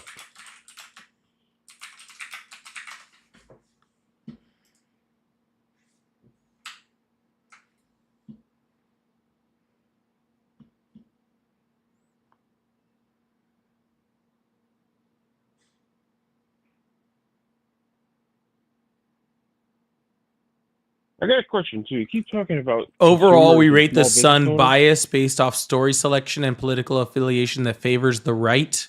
We also rate them mixed for factual reporting. Are we gonna do this all fucking day? Who are you for factual reporting due to overly sensationalized. We rate them mixed for factual reporting due to overly sensationalized headlines and numerous failed fact checks. Great, you can read. Listen, the big dragon said they would never come to the table, yet they're sitting in Switzerland right now. So they're eventually going to reach a trade agreement, which your entire of course they're eventually going to reach a trade agreement. That would never happen. Who said that was never going to happen? Everybody on the left. Show me one person that said that. He's destroying the country by doing the. Show me one person that said that. You're saying that. You're saying that. I never said he would never reach a trade agreement. Of course, a trade agreement is eventually going to be reached. That's pretty dumb if you think otherwise. How is he destroying the country then? Sir, what are you talking about at this point? Trump is destroying America. How is he doing that? By a lot of reasons, taking away people's rights, for destroying our economy, destroying the stock market, creating trade wars, and possibly other wars. Sir, if you're going to ask me a question, if you're going to ask me a question, then you're going to let me answer it. Do your thing, bud. Oh, I can finish a sentence. Oh, thank you so much, sweetheart. I appreciate that. You go, bro. Literally, by the destruction of human rights, by the destruction of the Constitution, by the destruction of freaking trade deals, economic deals, and military deals across the world, and just generally by being like a really not a good person. Cool. Great. What Blue Sky fucking account did you read that off of? The economy. What's Blue Sky? Right? The economy. Why was that affected? What's Blue Sky? You don't know what Blue Sky is either? I have no idea. All right. What? Get out of that fucking room. 1 hour, 36 minutes, and 42 seconds, sir. What happened? What has happened with the economy? We're still seeing the stock market at 3,000 to 4,000 points lower than it was when he took over. We're seeing, inventories being drained by, large retailers and small businesses all the way across the board from not being able to import products from multiple different countries, especially China. We're seeing the hiring freezes from multiple countries across the board. I know you keep reading this off. Yeah, the large retailers, they've all been coming to the table. Apple signed how many billions of dollars a deal? Amazon. They signed that 2 years ago. Amazon's doing the same thing. What is Amazon signed? Small businesses. I don't know. You can look it up. No, sir, I have looked it up and it doesn't exist. That's why I'm asking you. Okay, well, it does. Where can I find that? The thing about small consumers and small businesses, right? How many small businesses do you know? How many do you know directly? Probably a few dozen. A few dozen, and they've talked about this with you. Mm-hmm. What exactly? You don't have to give me their names, but tell me what they've complained about you getting. So a lot of the small businesses that I know that create products, manufacture those products in places like China because it literally is financially impossible to do it in this country and actually to still turn a profit. And at that point, I am still literally talking. Okay, go girl. All right, awesome. So when you have something that's produced at a level that say it's like, $15 in China in order to, produce it and it has a selling cost here of about $25 and you put 145% tariff on it, then the price raises to a spot that nobody buys it and you cannot turn a profit. And in order to manufacture that in this country, you would have to have capital of hundreds of thousands of dollars. And then on top of that, pay the higher cost of production to go through those products. So therefore those companies become literally untenable. Are you done yet? Those profit margins are complete bullshit. The companies that you're talking about are buying products. I'm sorry, sir. How many small businesses do you own? And selling them here 20. Me being one of them, and then 50, 60 of them. Awesome. You own a small business. What small business do you own? Construction. You own construction. So literally something that does not produce product.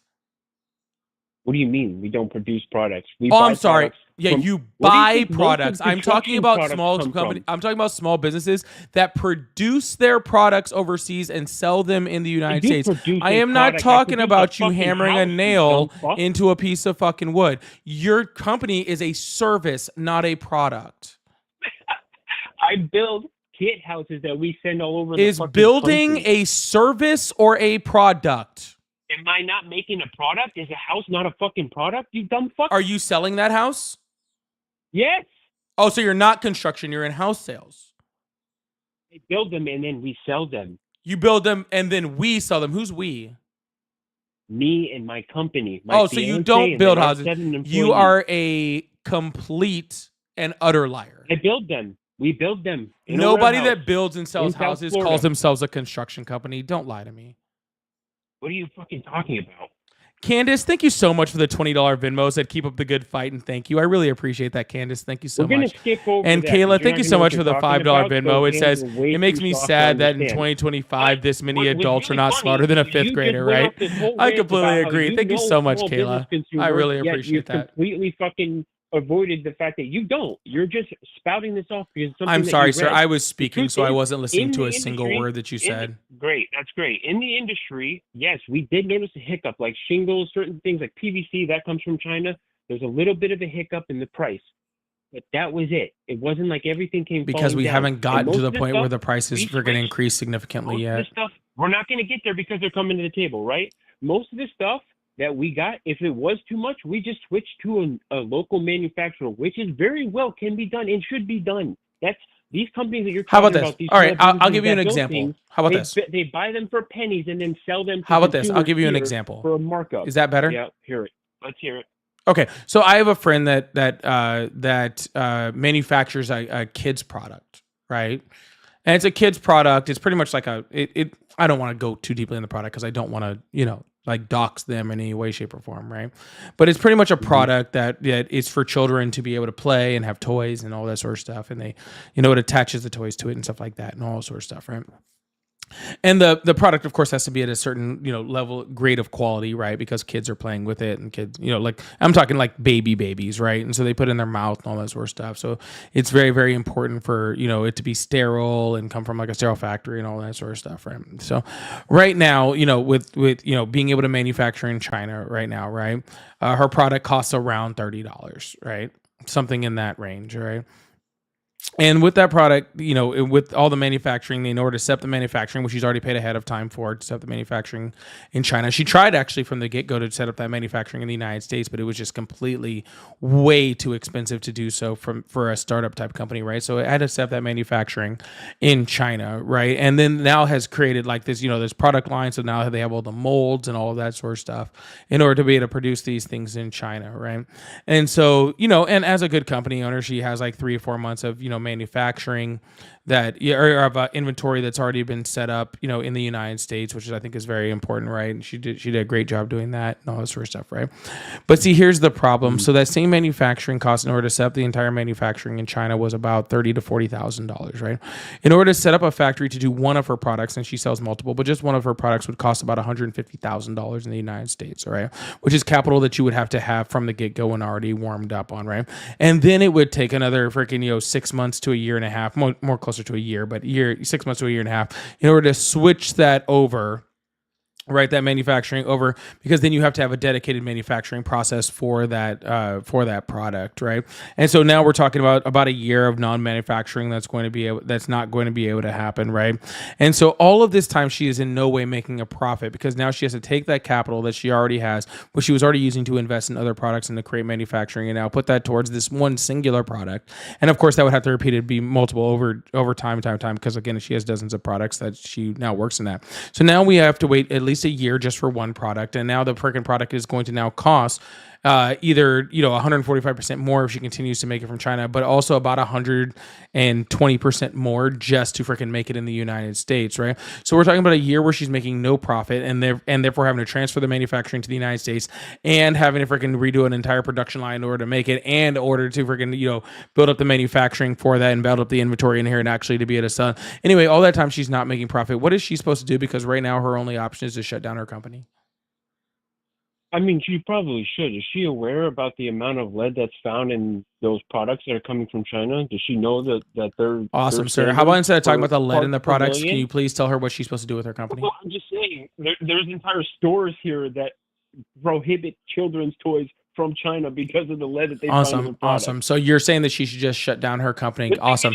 So now let's take that small business. No, awesome. No, that's totally fine, sir. I completely agree. Now sir, that sounds great, sir. No, sir, I am agreeing with you. I don't know why you're yelling, sir. I don't agree with you. I agree with you 100%. So we should now take her company and now apply that to every single company in which some type of similar freaking thing like that exists. And that is the shutdown of millions of small businesses in this fucking country, which was my exact point from the get-go. So literally you just agreed with me. Sir, be quiet, sir. Sir, I am very, very sorry that you don't have home training. Please stop talking when other people are talking, okay? I am literally tired of you talking when other people are talking, okay? Literally apply that to every single other small business that has the same manufacturing issues because of these 145% tariffs that do not have the ability to move their product to the United States, okay? So now you are again agreeing that the shutdown of freaking millions of American small businesses is a good thing. Is that correct, sir? It didn't happen. They did, and it didn't happen. We're having a hard time. If anybody's having a hard time, we're sourcing it. For the between both sites, about 1,500 people in this live, can we please all agree that this person has not in any way answered my question or responded to a single goddamn thing that I said?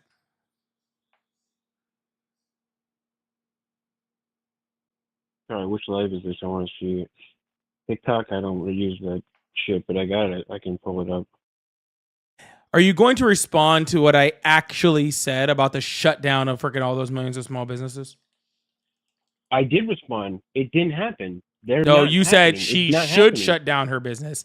Those were your words. Particularly, she shouldn't be sourcing her materials for children's toys from fucking China. She should be doing that before Trump was in office. Gotcha. Look up the parts per million that they allowed to pass in China. Gotcha. I'm just saying. But for her, she should sustain her materials from other I think countries. really what's happening is I just used a bunch of terms that actually have to do with the manufacturing of small of product from small businesses across the United States, and I don't think you understood most of them. You just rambled on a bunch of shit that you read. You didn't Gotcha, sir. specifically So talk you about a again single don't thing. understand most of the You didn't words talk that we're about a talking single about, thing. sir. If The you're whole not, problem if you is don't have the okay, ability, they're getting sir, that. That's why sir, they're if you crying. don't have the Those ability to have people this, that are making their products like that, sir, shouldn't if be you don't making have the them. ability to Should have this the conversation with me, bicycle just say entire so. people in this country or in other countries and Shh. are you If you don't have the ability to have this conversation with me, then please just move on to something else, and I'll bring up somebody that can understand what I'm saying. Walk me out? Did I not answer your question? No, sir. I treated you needs to like the pay a little child bit that you're more. acting like. You're just moving, so you're gonna do what you guys do, and you're gonna try to. Sir, why are you me out. crashing out on my live? I'm not crashing out. You're the one that you just put me on hold. What the fuck? Did you literally just scream at me that you're not crashing out? I'll put you back in your safe space. There I'm you fine. go. I'll Now take it you down to lowered your level. voice. All right. Now you're You know, not being. Now you're being less emotional. she needs Now I to understand. Get her materials from more sustainable places, and it's going to be more expensive. Sir, you are It's gonna be a not little in bit any tighter for way. her. You are not in any way educated enough to give her advice on her business. Okay. Oh no, not at all. No, I'm Not very. at all. I'm very aware My of that. business Okay. is doing just fine. I'm not sitting there crying Yes, sir, about because not you being don't able to buy lead manufacture a from China. product. Anyway, sir, are you moving on to a topic that you actually Only understand? Because manufacture honestly, all this the is products. boring. This is what I understand. You continue. I keep hearing you cry about small businesses. I'm a small Yeah, business. sir, you I were deal with literally just consumers. screaming at me about a crash out. Anyway, Those sir, I can goddamn easily haven't even move on. touched a fucking Sir, tool. I You can can't be easily move talking on to this somebody if who you can don't actually own have a this business and you conversation don't with me. manufacture anything. You just let me know when you're done, okay? All right, you want to move to the next manufacturing bit? My brother builds computers. Yeah, and my brother's the flying spaghetti monster. Cool. My brother builds computers. He said that most of the products that they're getting and that they're having is on huge inventory. And because of the way that the market goes, the technology market is always changing. The next big graphics card, the next big this, the next big that. So that China has been for a while has been controlling and What are we manipulating even that talking market. about right now, sir? Oh my God! What do you want to talk about? Something simpler? I don't understand. What do you want to talk about? I don't want to hear about your brother. That's another small business owner. That's another that. Congratulations, then put him on the phone. This is America. This is what it is. What are you, This Kendrick guy Lamar that now? Completely avoids any type of fucking real answers and just wants to cry about it, dude. You're doing nothing. Crash But I out get it. number You're 2. doing your whole thing. You're a grifter. You're doing it. And congratulations.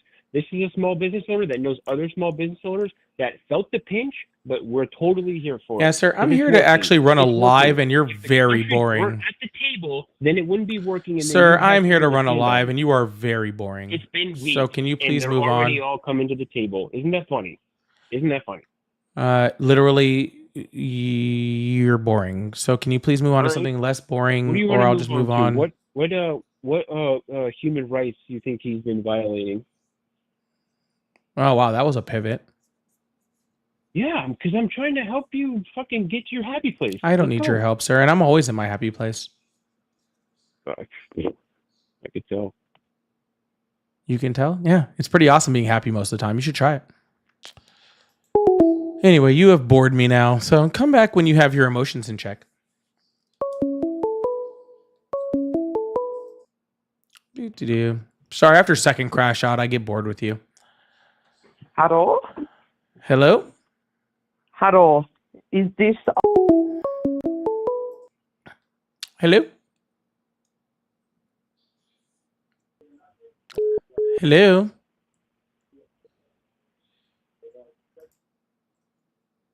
Hello? Welcome to Polypolitics Live. How are you doing today? I'm good, sir. How are you? I'm doing great. Hello, welcome to Polypolitics Live. How are you? Hey, how's it going? I'm doing well. How about yourself? Pretty good. I've just been watching your live, and I have to say, you've been like repeatedly getting smoked by like the last 4 callers. So I figured I would just pop in and give that's you a awesome, little sir. dose of reality here. Well, that doesn't make any sense, sir. If you said I got smoked by the last 4 callers, then I would have already had a dose Pretty of much. reality. So therefore, you wouldn't need to come up and give me a dose of reality, right? Yeah, well, you don't have to run away from this conversation like you did the Sure, no last. one's asking a run away. I literally just asked you a question. If I've already been smoked by the last 4 callers, then didn't I already get my dose of reality? So therefore, you No, coming you up wouldn't be a dose of reality whatsoever. That would be a absolutely not. dose of You the seem to norm, have a right? hard time. Well, no, absolutely not, because it seems like you've had a very hard time accepting that. You're kind of living in delusion, clearly. Everyone in your whole Sir, did chat you come seems up here to to think do the same. anything but cry? No, I'm not crying. I mean, in No, fact, you. I thought you were I'm acting not pretty asking your childish. opinion on whether Hey, you're now I'm crying or not, talking sir. now. Hey, no, wait, Yes, I'm sir. I'm talking not now. asking your Oh, opinion now I'm on whether talking. you're crying or not. I'm telling you that No, you no, are. I'm talking now. Please All don't right. cut me off, All right. sir. Cool. Yeah, no Please problem. I don't won't cut cut me you off, off. What do you have sir. to say? Just kidding. Get the fuck off my live. Anyways, if you guys actually can say something on my live without whining, then you're more than welcome up.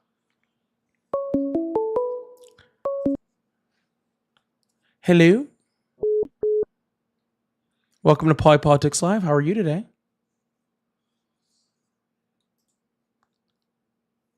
Hello. Welcome to Poly Politics Live. How are you? I'm doing fine. How you doing? I'm doing excellent. Happy Mother's Day. How are you today? I'm doing great, man. Happy Mother's Day to your mother too. Awesome. I'm sure she's probably listening. Did you vote for Trump? Nah. I was more so undecided. I didn't like either candidate. I didn't like the fact that they kind of pushed Kamala without any kind of democratic process. Well, that's and not then true, sir. Trump. No, I'm saying like there was no primary. There was no. We didn't vote her to be the candidate for president. We've never Nobody voted did. a single person in our primary to be candidate. Well, we usually choose who we like the most, and then they get nominated to be the primary candidate. Actually, that's not true, sir. And I'm assuming So you how vote does it in. work? I'm assuming you vote in California. No, I actually Oh. just moved to California about what was it back in March?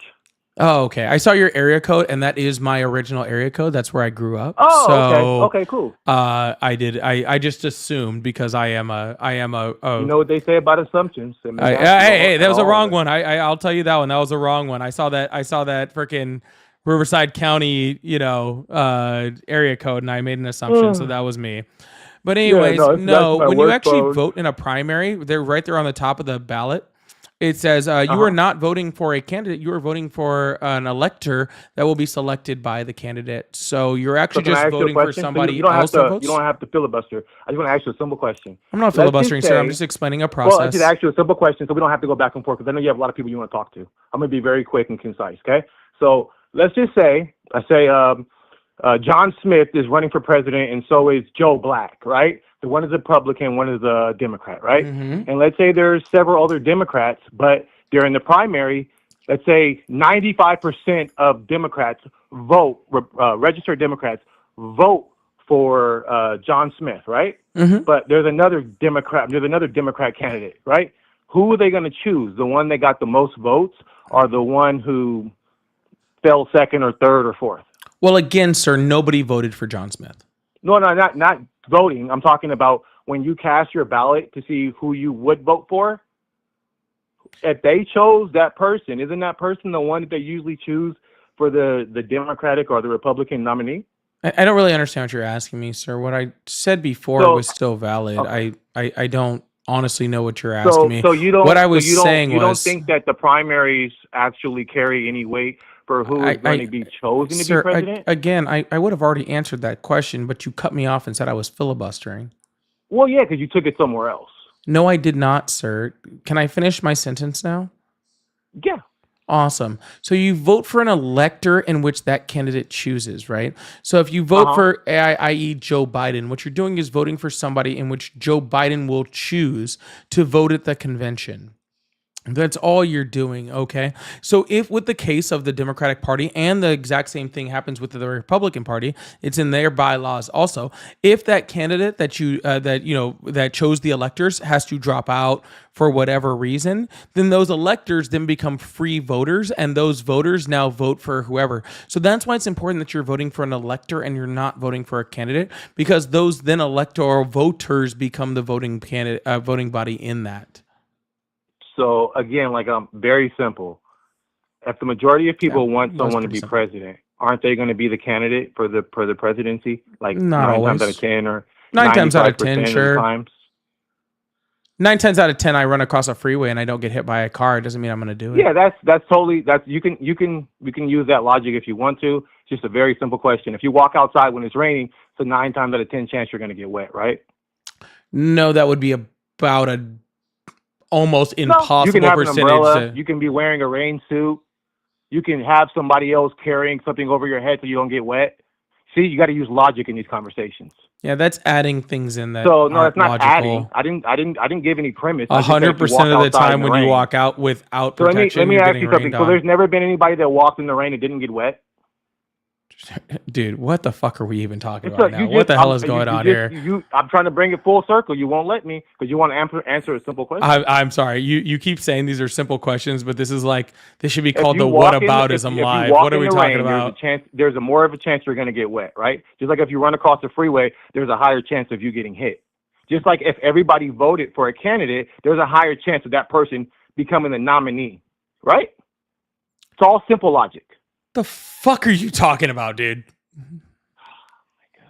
So my next question is how is Trump destroying America? Take the tariffs out of it. You didn't vote for him. That hasn't actually happened, and then it's just speculation. Let's take all that out of it. What has he actually done? Oh, gotcha. To destroy take America? all of the things out that he's doing, then what has he done? Is that literally what you just said to me? Just the tariffs. Talking about suspending habeas corpus, deporting American citizens. What American citizen did he report? There's been 3. What? Name one. I don't know their names because they're children and they haven't been released. Don't say the guy that's in El Salvador.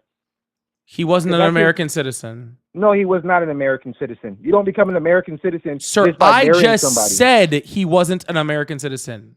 Okay, so then who are the American citizens? Because they are children, so therefore their names are not released. Oh, are you talking about the mother that chose to take her child or children with her? True. And the father tried to fight to get custody of them, and she still took him out of the country? That is not true. That's not true? No. So where are you getting your sources of Thanks, African. Throw it in my Discord if you have it. True is not true. Yeah, African's gonna give me the nights. The names. Don't worry about it. No, I'm asking. Yeah, the mother actually specifically is on record saying that she wanted to leave the children with the dad. So you're a liar. And the lawyers are also on record saying they want to leave with dad. Where are you getting your sources from? And where can I go and check your sources? The court documents. The court documents. And the court documents are saying that the mother wanted to keep the father, even though the father is on record. The mother wanted to keep the father. Wanted to keep the children. The mother wanted to keep the father. I'm sure she probably did want to keep her husband. There you go. Yeah. Now what you're trying to do? Is you're trying to throw ad hominems. We're not going to correct each other. You don't even know what an ad hominem is, sir. See, there we go. See, it's you can't stay on top. You can't have it name one thing that Trump has done to destroy America. Just suspend habeas corpus. What you're doing is you're trying to pick up the suspend habeas corpus, suspend habeas corpus, suspend habeas corpus, suspend habeas corpus, suspend habeas corpus, suspend habeas corpus. Well, you keep saying I haven't said one singular thing, and so I figured if I repeated it enough, you'd understand. Has he suspended it? No. Has he done it? Is it actually done? No. If I say I'm gonna take over the world, does that mean I already took it over? No, you don't have any ability to do that. Done? No, I'm asking what has he done? What physically has he done to make you feel like besides the tariffs, besides breaking the Constitution, besides deporting American citizens, no. I'm tired of listening. You be quiet. Oh my gosh, bro. You be quiet. Crazy. You're crashing out on your own line. Yes, sir. That's correct. I'm crashing out, sir. Why are you throwing a live if you're tired of listening? Isn't that the whole point of the call-in show? If you didn't have home training, just say so. See, there we go. More ad hominem. No, see, that's the first ad hominem. Okay. Or rude to you. So who's crashing out here? Still you, sir. In front of your little audience, you're crashing out. That's crazy, bro. Still you, Calm sir. Down. I'll give you a second to pull your thoughts together and your emotions. All right, cool. Ready? 1. All right, now go away, dude. I'm not dealing with you right now. You're boring. Phone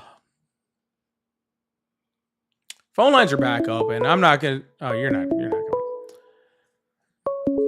Bro, y'all are freaking boring. Just stop screaming. Act like normal human beings, bro. It's not difficult. Act like you had a mother.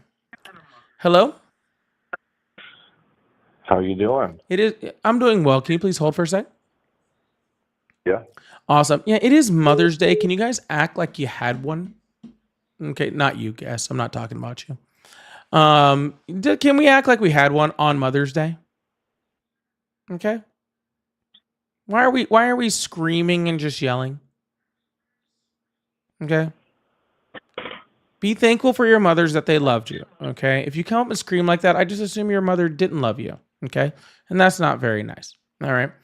Y'all, if you're over on the TikTok side, I'm still looking for 14 more new subscribers today. That is my live goal today. So if you'd like to subscribe or like to give a subscription, I really appreciate it. That is what I'm looking for today on that. I really appreciate it. Also, can we get that thing up to 150,000 likes? I really appreciate that also. If you're over on the YouTube side, if you guys could like and subscribe to live, that really does help to keep pushing it out and to help get this thing started as we're starting to move forward over on the YouTube side over here. You guys have been awesome, and thank you guys so much. I've seen so many of you guys' comments and great stuff. Even for you guys who disagree with me or don't like me, I still love seeing your comments in there, so I really appreciate that. So you guys are awesome. Thank you guys so much. We're going to take a couple more guests here since it's 6:30-ish or so like that, and I have been on for about 2 hours. So we'll take a couple. So I'll take a couple more and have some more fun with that. But please like and subscribe over on the YouTube side, and let's see if we can get some more subscribers over here on the TikTok side. I really appreciate that. Thank you so much. All right, caller. How are you today? I'm good. You? I'm doing good. Did you vote for Trump? 100%. Awesome. And you still support him? Absolutely. I'm going to assume you're over the age of 18.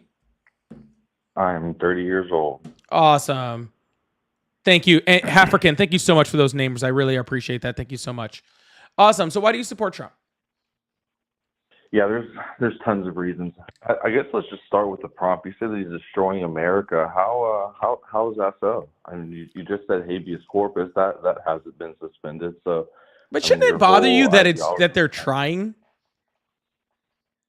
You know, I mean, you can try to do anything you want, and I'm sure there's plenty of valid reasons to proceed. However, it hasn't even been done, so you're kind of putting the cart in front of the horses, right? Why do you not have a problem with the President of the United States attempting to suspend habeas corpus? Why don't you have a problem with that? So, I mean, all right, so for instance, let's look at the exact situation of what's going on, okay? And then even you just mentioned the 3 kids that were taken out. The mother could have left them. She could have denied their passage. She was their mother. She could have said, well, I'm going to leave them here. She'd have left them with child services. Child services would have been contacted the father, and they would have taken the children to child services. That did not happen. So although she's on record saying this, it's obvious that that's obviously not what her end goal was. She may have said, oh, yeah, I want to leave these kids here, but she still took them with them. So I could say that I'm going to go make $1 million. The father was there. ICE told them they were going to arrest the father if they took the child. Okay? The father was an American citizen and the child was an American citizen. Regardless of any of that, Donald Trump has now freaking deported 3 American citizens, one with stage 4 cancer. Okay?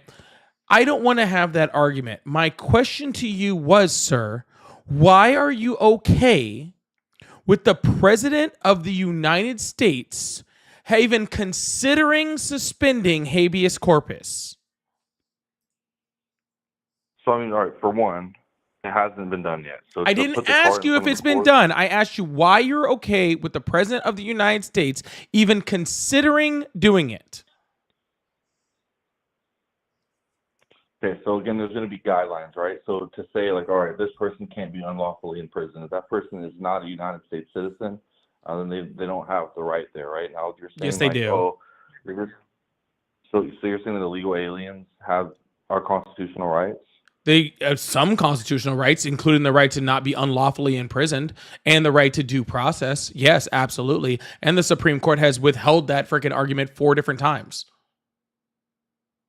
Okay, so again, it's his standpoint that they're not American citizens and they aren't entitled to our rights. They aren't entitled to our lands.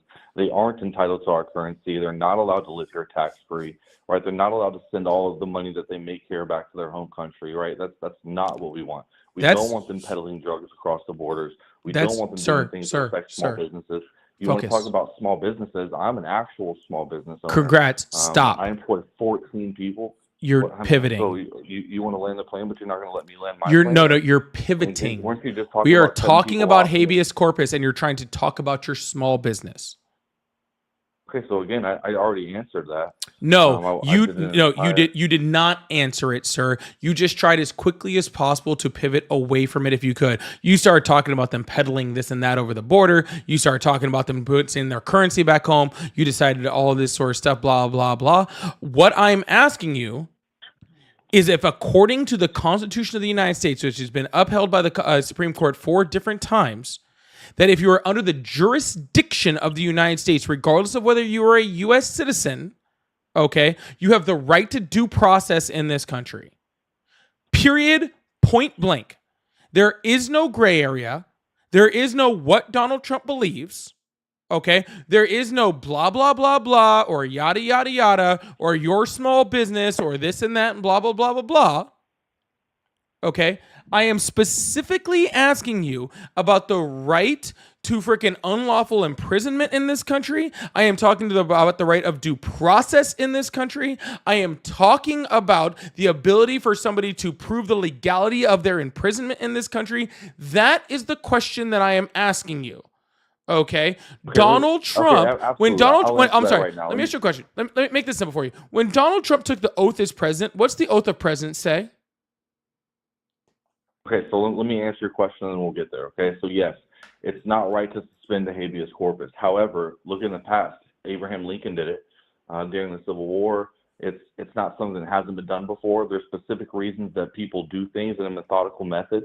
If we've got people in our country that we don't want in our country, but they're here and they're claiming that they're here to run away from whatever offense or whatever situation they were, claiming that they're here seeking asylum, then yeah, we need to get rid of these gangbangers, the people that they're going after this for. He's not saying that he's going to suspend your habeas corpus rights as an American citizen and just come unlawfully imprison you. That's not what's going on at all. He's doing this in an effort to get rid of the terrorists that are trying to take over our country. Right? Sir, if they are terrorists or gangbangers, then why don't we just take them to court and prove that they are? We did that. He'd already classified MS-13 as a terrorist organization. And when did we prove one singular person that was sent to CCOT was a MS-13 member in a court of law? So okay, all right. So for instance, with the whole Al Qaeda deal, right? How many people were sent back to the Afghanistan region due to having direct affiliation with known Al Qaeda members? Yes, and how we also prove through Senate multiple. We don't have to say, hey, we need a contract of you with this gang, saying that you're a part of this gang. No, all we have to do is prove that there is a reasonable belief that you could be an affiliate of that terrorist organization. And if we have that, we don't want to find out the hard way that you are a terrorist, right? We don't want you kidnapping our kids. We don't want you taking our loved ones and killing our families. All of those people went to court. What you do in your own country. You're proving my point. You're literally proving my point. Because every single person that you're talking about as far as the Al Qaeda thing, right? Literally after again, it was upheld by the Supreme Court that they deserved due process, which was another Supreme Court ruling. All got due process. So it was all proven again that they were part of that group before they were punished for being part of that group. So again, now you've just added another point to my side. I really appreciate that. So I'd like to rephrase my question, sir. Sir, stop, sir. I'd like to rephrase my question. I'd like to rephrase my question based off of what you just said.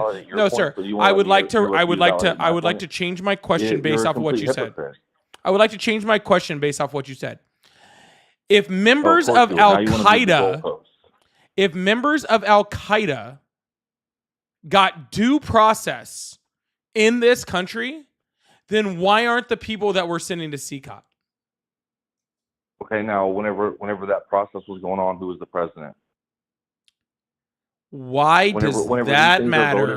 Hold on. Now, whenever these things are voted on and they're voting to uphold whether or not we should give these terrorists these rights, who's in office? Who was in office, right? What's the overall votes, right? Why is it that only the Democrats believe that we should give terrorists all of these different rights?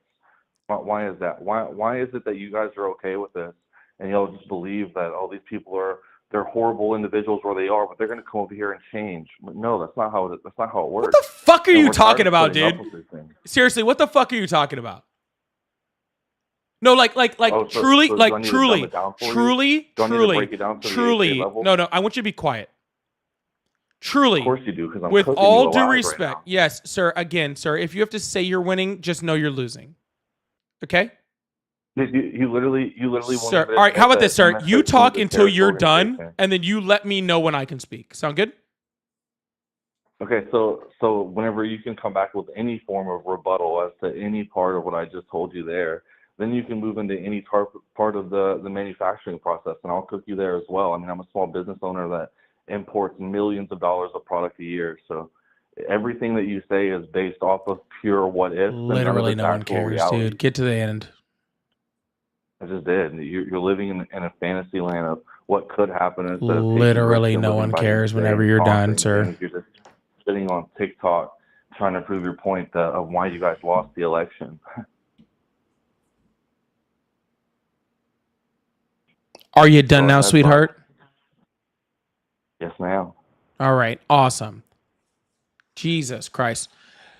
Anywho, okay, you literally just proved the entire point that freaking even people in Al Qaeda got due process. Okay, and when you ask about what the left wants is for the president of the United States to abide by the Constitution. Okay, that's it. Because the Constitution of the United States says that all persons within the jurisdiction of the United States gets due process. All persons. And what happens No, if you're sir. deemed Remember how I said earlier? You finish talking and then I'm going to talk. That means you're quiet now. Okay. Go ahead, man. Thank you. All persons under the Constitution get due process under the law. They get habeas corpus. Okay. If somebody is a freaking gang member, somebody is a terrorist, somebody is any of these horrible things that we really don't want in the United States. Okay. If any of those people are in this country and it's proven that they are doing those things, then I hope that they put them underneath the jail. Okay? And after they're done being underneath the jail, I hope they deport them back to wherever the fuck they came from. Okay? Because I don't give a fuck about any single person who comes over here from a foreign gang or is a terrorist or for part of a terrorist group. I can't stand those people. I don't know what you did, but I've actually served my country, okay? And I signed up voluntarily to make sure that we did not have terrorists that were infiltrating this fucking country, okay? But what I want is that they are actually proven that they are part of one of those fucking groups. Okay, what I don't want is the president of the fucking United States deciding without any proof, without any evidence, without any fucking due process, without habeas corpus in this fucking country that they can just name any single fucking person in this fucking country as member of this group, member of this terrorist organization, member of this, member of that, member of whatever, and then send them off to fucking CCOT, wherever the fuck they're fucking sending them. Okay, and so I'm very sorry for you. Okay, that you think that the left is supporting things like due process is harmful to you, but really the fact that you are suspending your rights as a person within the American jurisdiction, okay, you're suspending your rights to be able to have due process just shows that you don't give a fuck about this country, you don't give a fuck about the Constitution, you don't give a fuck about human rights, and you sure as fuck don't give a fuck about the law, okay? All you care about is being glazed by your little freaking president, Donald Trump, and making sure that your freaking mouth is covered in Cheeto dust, okay? So whenever you're off of that and you actually want to get back onto the Constitution in the United States and actually how laws work in this fucking country, then you're welcome to join us in the fucking real world. Okay, so let's talk about Joel Benitez, 38-year-old MS-13 member that was deported. He had previous convictions, including terrorism. Let's talk about Luis Garcia, right? We're talking about the three people that were just sent back, right? So these people have previous convictions. Every single one of them have a previous conviction directly tying them to crimes with the MS-13. So it's different if we're just uprooting people that have never been in trouble. They've been on the straight line, right? They're on the straight and narrow. They're doing everything appropriate. They're working. They're paying taxes. They're raising their family. But these people aren't doing that. No, they're trafficking human beings across the border. They're bringing drugs across our border, right? They're doing things that we do not want them to do here. And so what are we doing? we're sending them back. So right? you're saying, That's the hey, appropriate thing the to do. people that got due process should be sent back. I agree with you. We already Cool. did That was They've easy. all, the people that you're talking I'm talking about the are people who that haven't. I am talking Congratulations, sir. You named 3 people that got due process, and I agree if they got due process that they should be freaking abiding by that. I'm talking about the hundreds of people that haven't. How about we concentrate on those? After their convictions, years after their convictions. Then they One of the should have people been you're deported talking about earlier. is the Congratulations. Can we get back to the people that didn't get due process? Okay, name one of them. Name one. What's one of their Kilmar names? Abrego Garcia. Oh, really? That's crazy.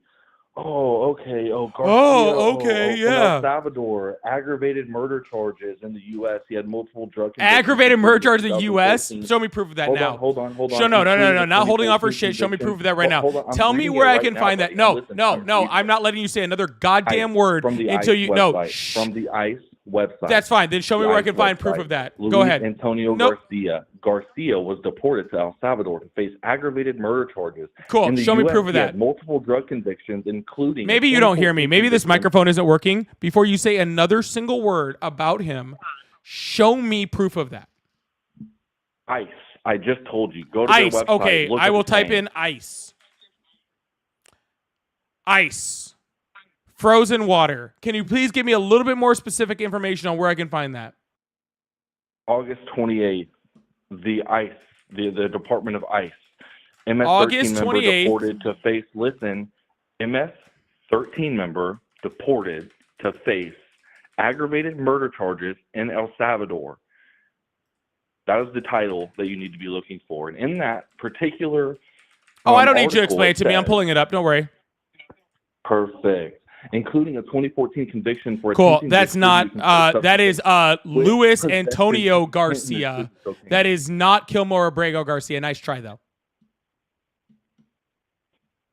Okay, spell the Here's name. exactly I'll what look he's him up as talking well. about, and this is the guy, and this is the paragraph right here. According to a Salvadorian authorities, Luis Antonio Garcia, 38, is concerned as a member of Mara Salvatrucha or MS-13. I am not talking about this person. I am talking about Kilmore Abrego Garcia. Please show me where he was.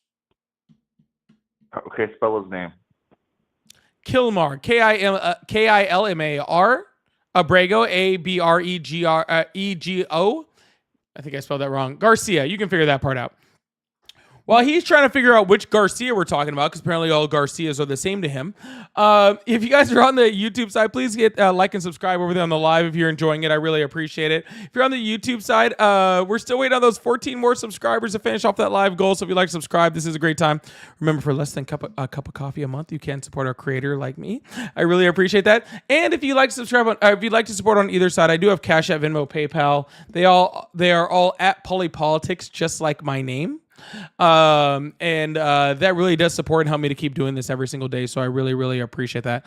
Also, it kind of helps me pay for my vacation fund because I'm Okay, here we on go Wednesday. right here. So thank you so much. His gang affiliation was authorities stopped him in a traffic stop in 2019, and information on information from a confidential informant.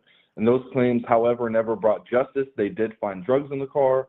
It was not enough for a felony arrest, so they decided they were going to turn him loose and continue to investigate. And then deportation came up whenever in 2019.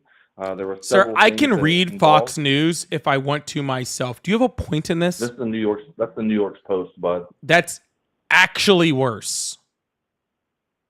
Like, that's Okay, so actually you're saying- literally so you're worse. saying if it doesn't say CNN on it, you don't believe it? I or don't what? trust CNN either. New York Post is literally a tabloid.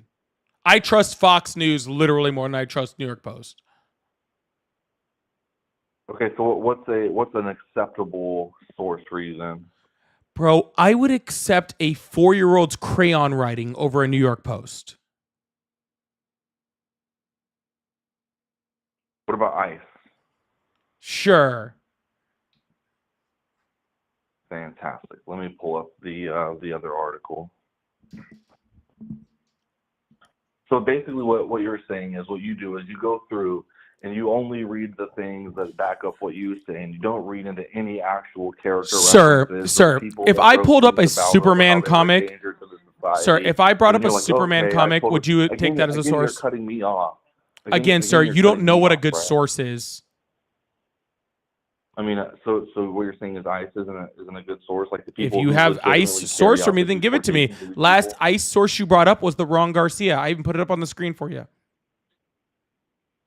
Okay, so their official statement that he was deported because of the risk of his gang affiliations with the MS-13 gang, now considered a terrorist organization by President Donald Trump. Awesome. And where's And the then proof of it? here's Because another you one. said Okay, the what about risk of Spectrum it, News? which therefore, if you're saying the risk of it, then you're saying that it was not proven. Okay, so Thank you what you're again, saying sir, is, for proving my point. okay, what you're saying is that we should just allow any people to come to our country, and if there's a high risk of them being a potential terrorist, it's okay with us waiting around to figure it out. Like, let's just wait and see. Okay, I'd Sir, rather be proactive. can I rather ask you a than question? reactive. Does that make sense? Can I ask you a question? Are you a man or a woman? You can assume by talking to me that I'm a man, correct? I don't want to assume. I'd rather just ask. Yeah, well, I'm a man. There's All right, only, awesome. Are you only white or two of black? them out there, right? I'm Caucasian. You're white. Okay. So if we're just going off of what we can assume, I can assume based off statistics that it is most likely that as a white man, you are more likely to sexually assault someone in the United States. So should we now send you to prison because based off of your demographic, you're more likely to assault people, to commit sexual assault in this country?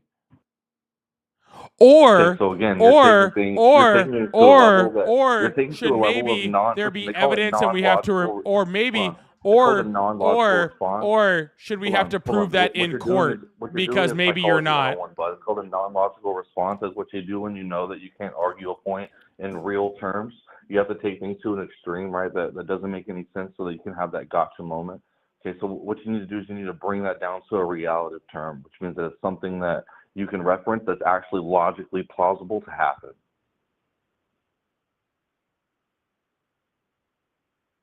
Right, which is what we consider risk. It's how we assess risk. It's how I assess risk Relative with is not a business. It's how they word. assess risk and what somebody's risk is to cause harm to the United States people. He was at risk to cause harm to the United States people. Relative is not a word. Citizen, so we send him. Relative back to is his a home word. country. Does that make sense? Real is a word. So again, can you bring this to something that makes actual logical, argumentative sense, or are you just going to sit there and play out all of these ridiculous, far-fetched fairy tales like you guys do on a daily basis? Risk isn't proof. Okay, but we don't need anything more than risk to send somebody back to their home country if they're here. Then I illegally, completely right? agree. We should send you to prison. Okay, yeah, we did. We sent him back to his home country. Not him, prison, so you. that we don't have to pay. You. Send me to prison. Not him. You. You pose a high risk. Well, you know, that's your belief. Unfortunately, the federal government nor No, any that's court your in the belief. You United believe States based off would of ever find that risk, possible. we should send someone to a prison. That's actually your belief. You believe that based off of Yeah, risk, well, we that's should not send my someone to belief. prison. That's what happened. Yeah, no, yeah. So Apparently- therefore, according to apparently your for those own people a belief, lot higher up on the food according to chain your than I own did too, belief, right? you should be sent to prison, and I just agree. Well, unfortunately for you, that's not the case. But No, unfortunately for for me, I probably believe it is the America case and for what probably, many honestly, smarter women in people this than country, myself to be now. completely honest with you. But anyways, I'm gonna just go ahead and move on to the next caller because you're not too good at this. Can't get anywhere, right? Yeah, you're just getting cooked left and right, bud. Again, sir, if you have to tell me I'm getting cooked, then you don't have to. Let's move on to manufacturing. Yeah, let's do that. All right. Anyways,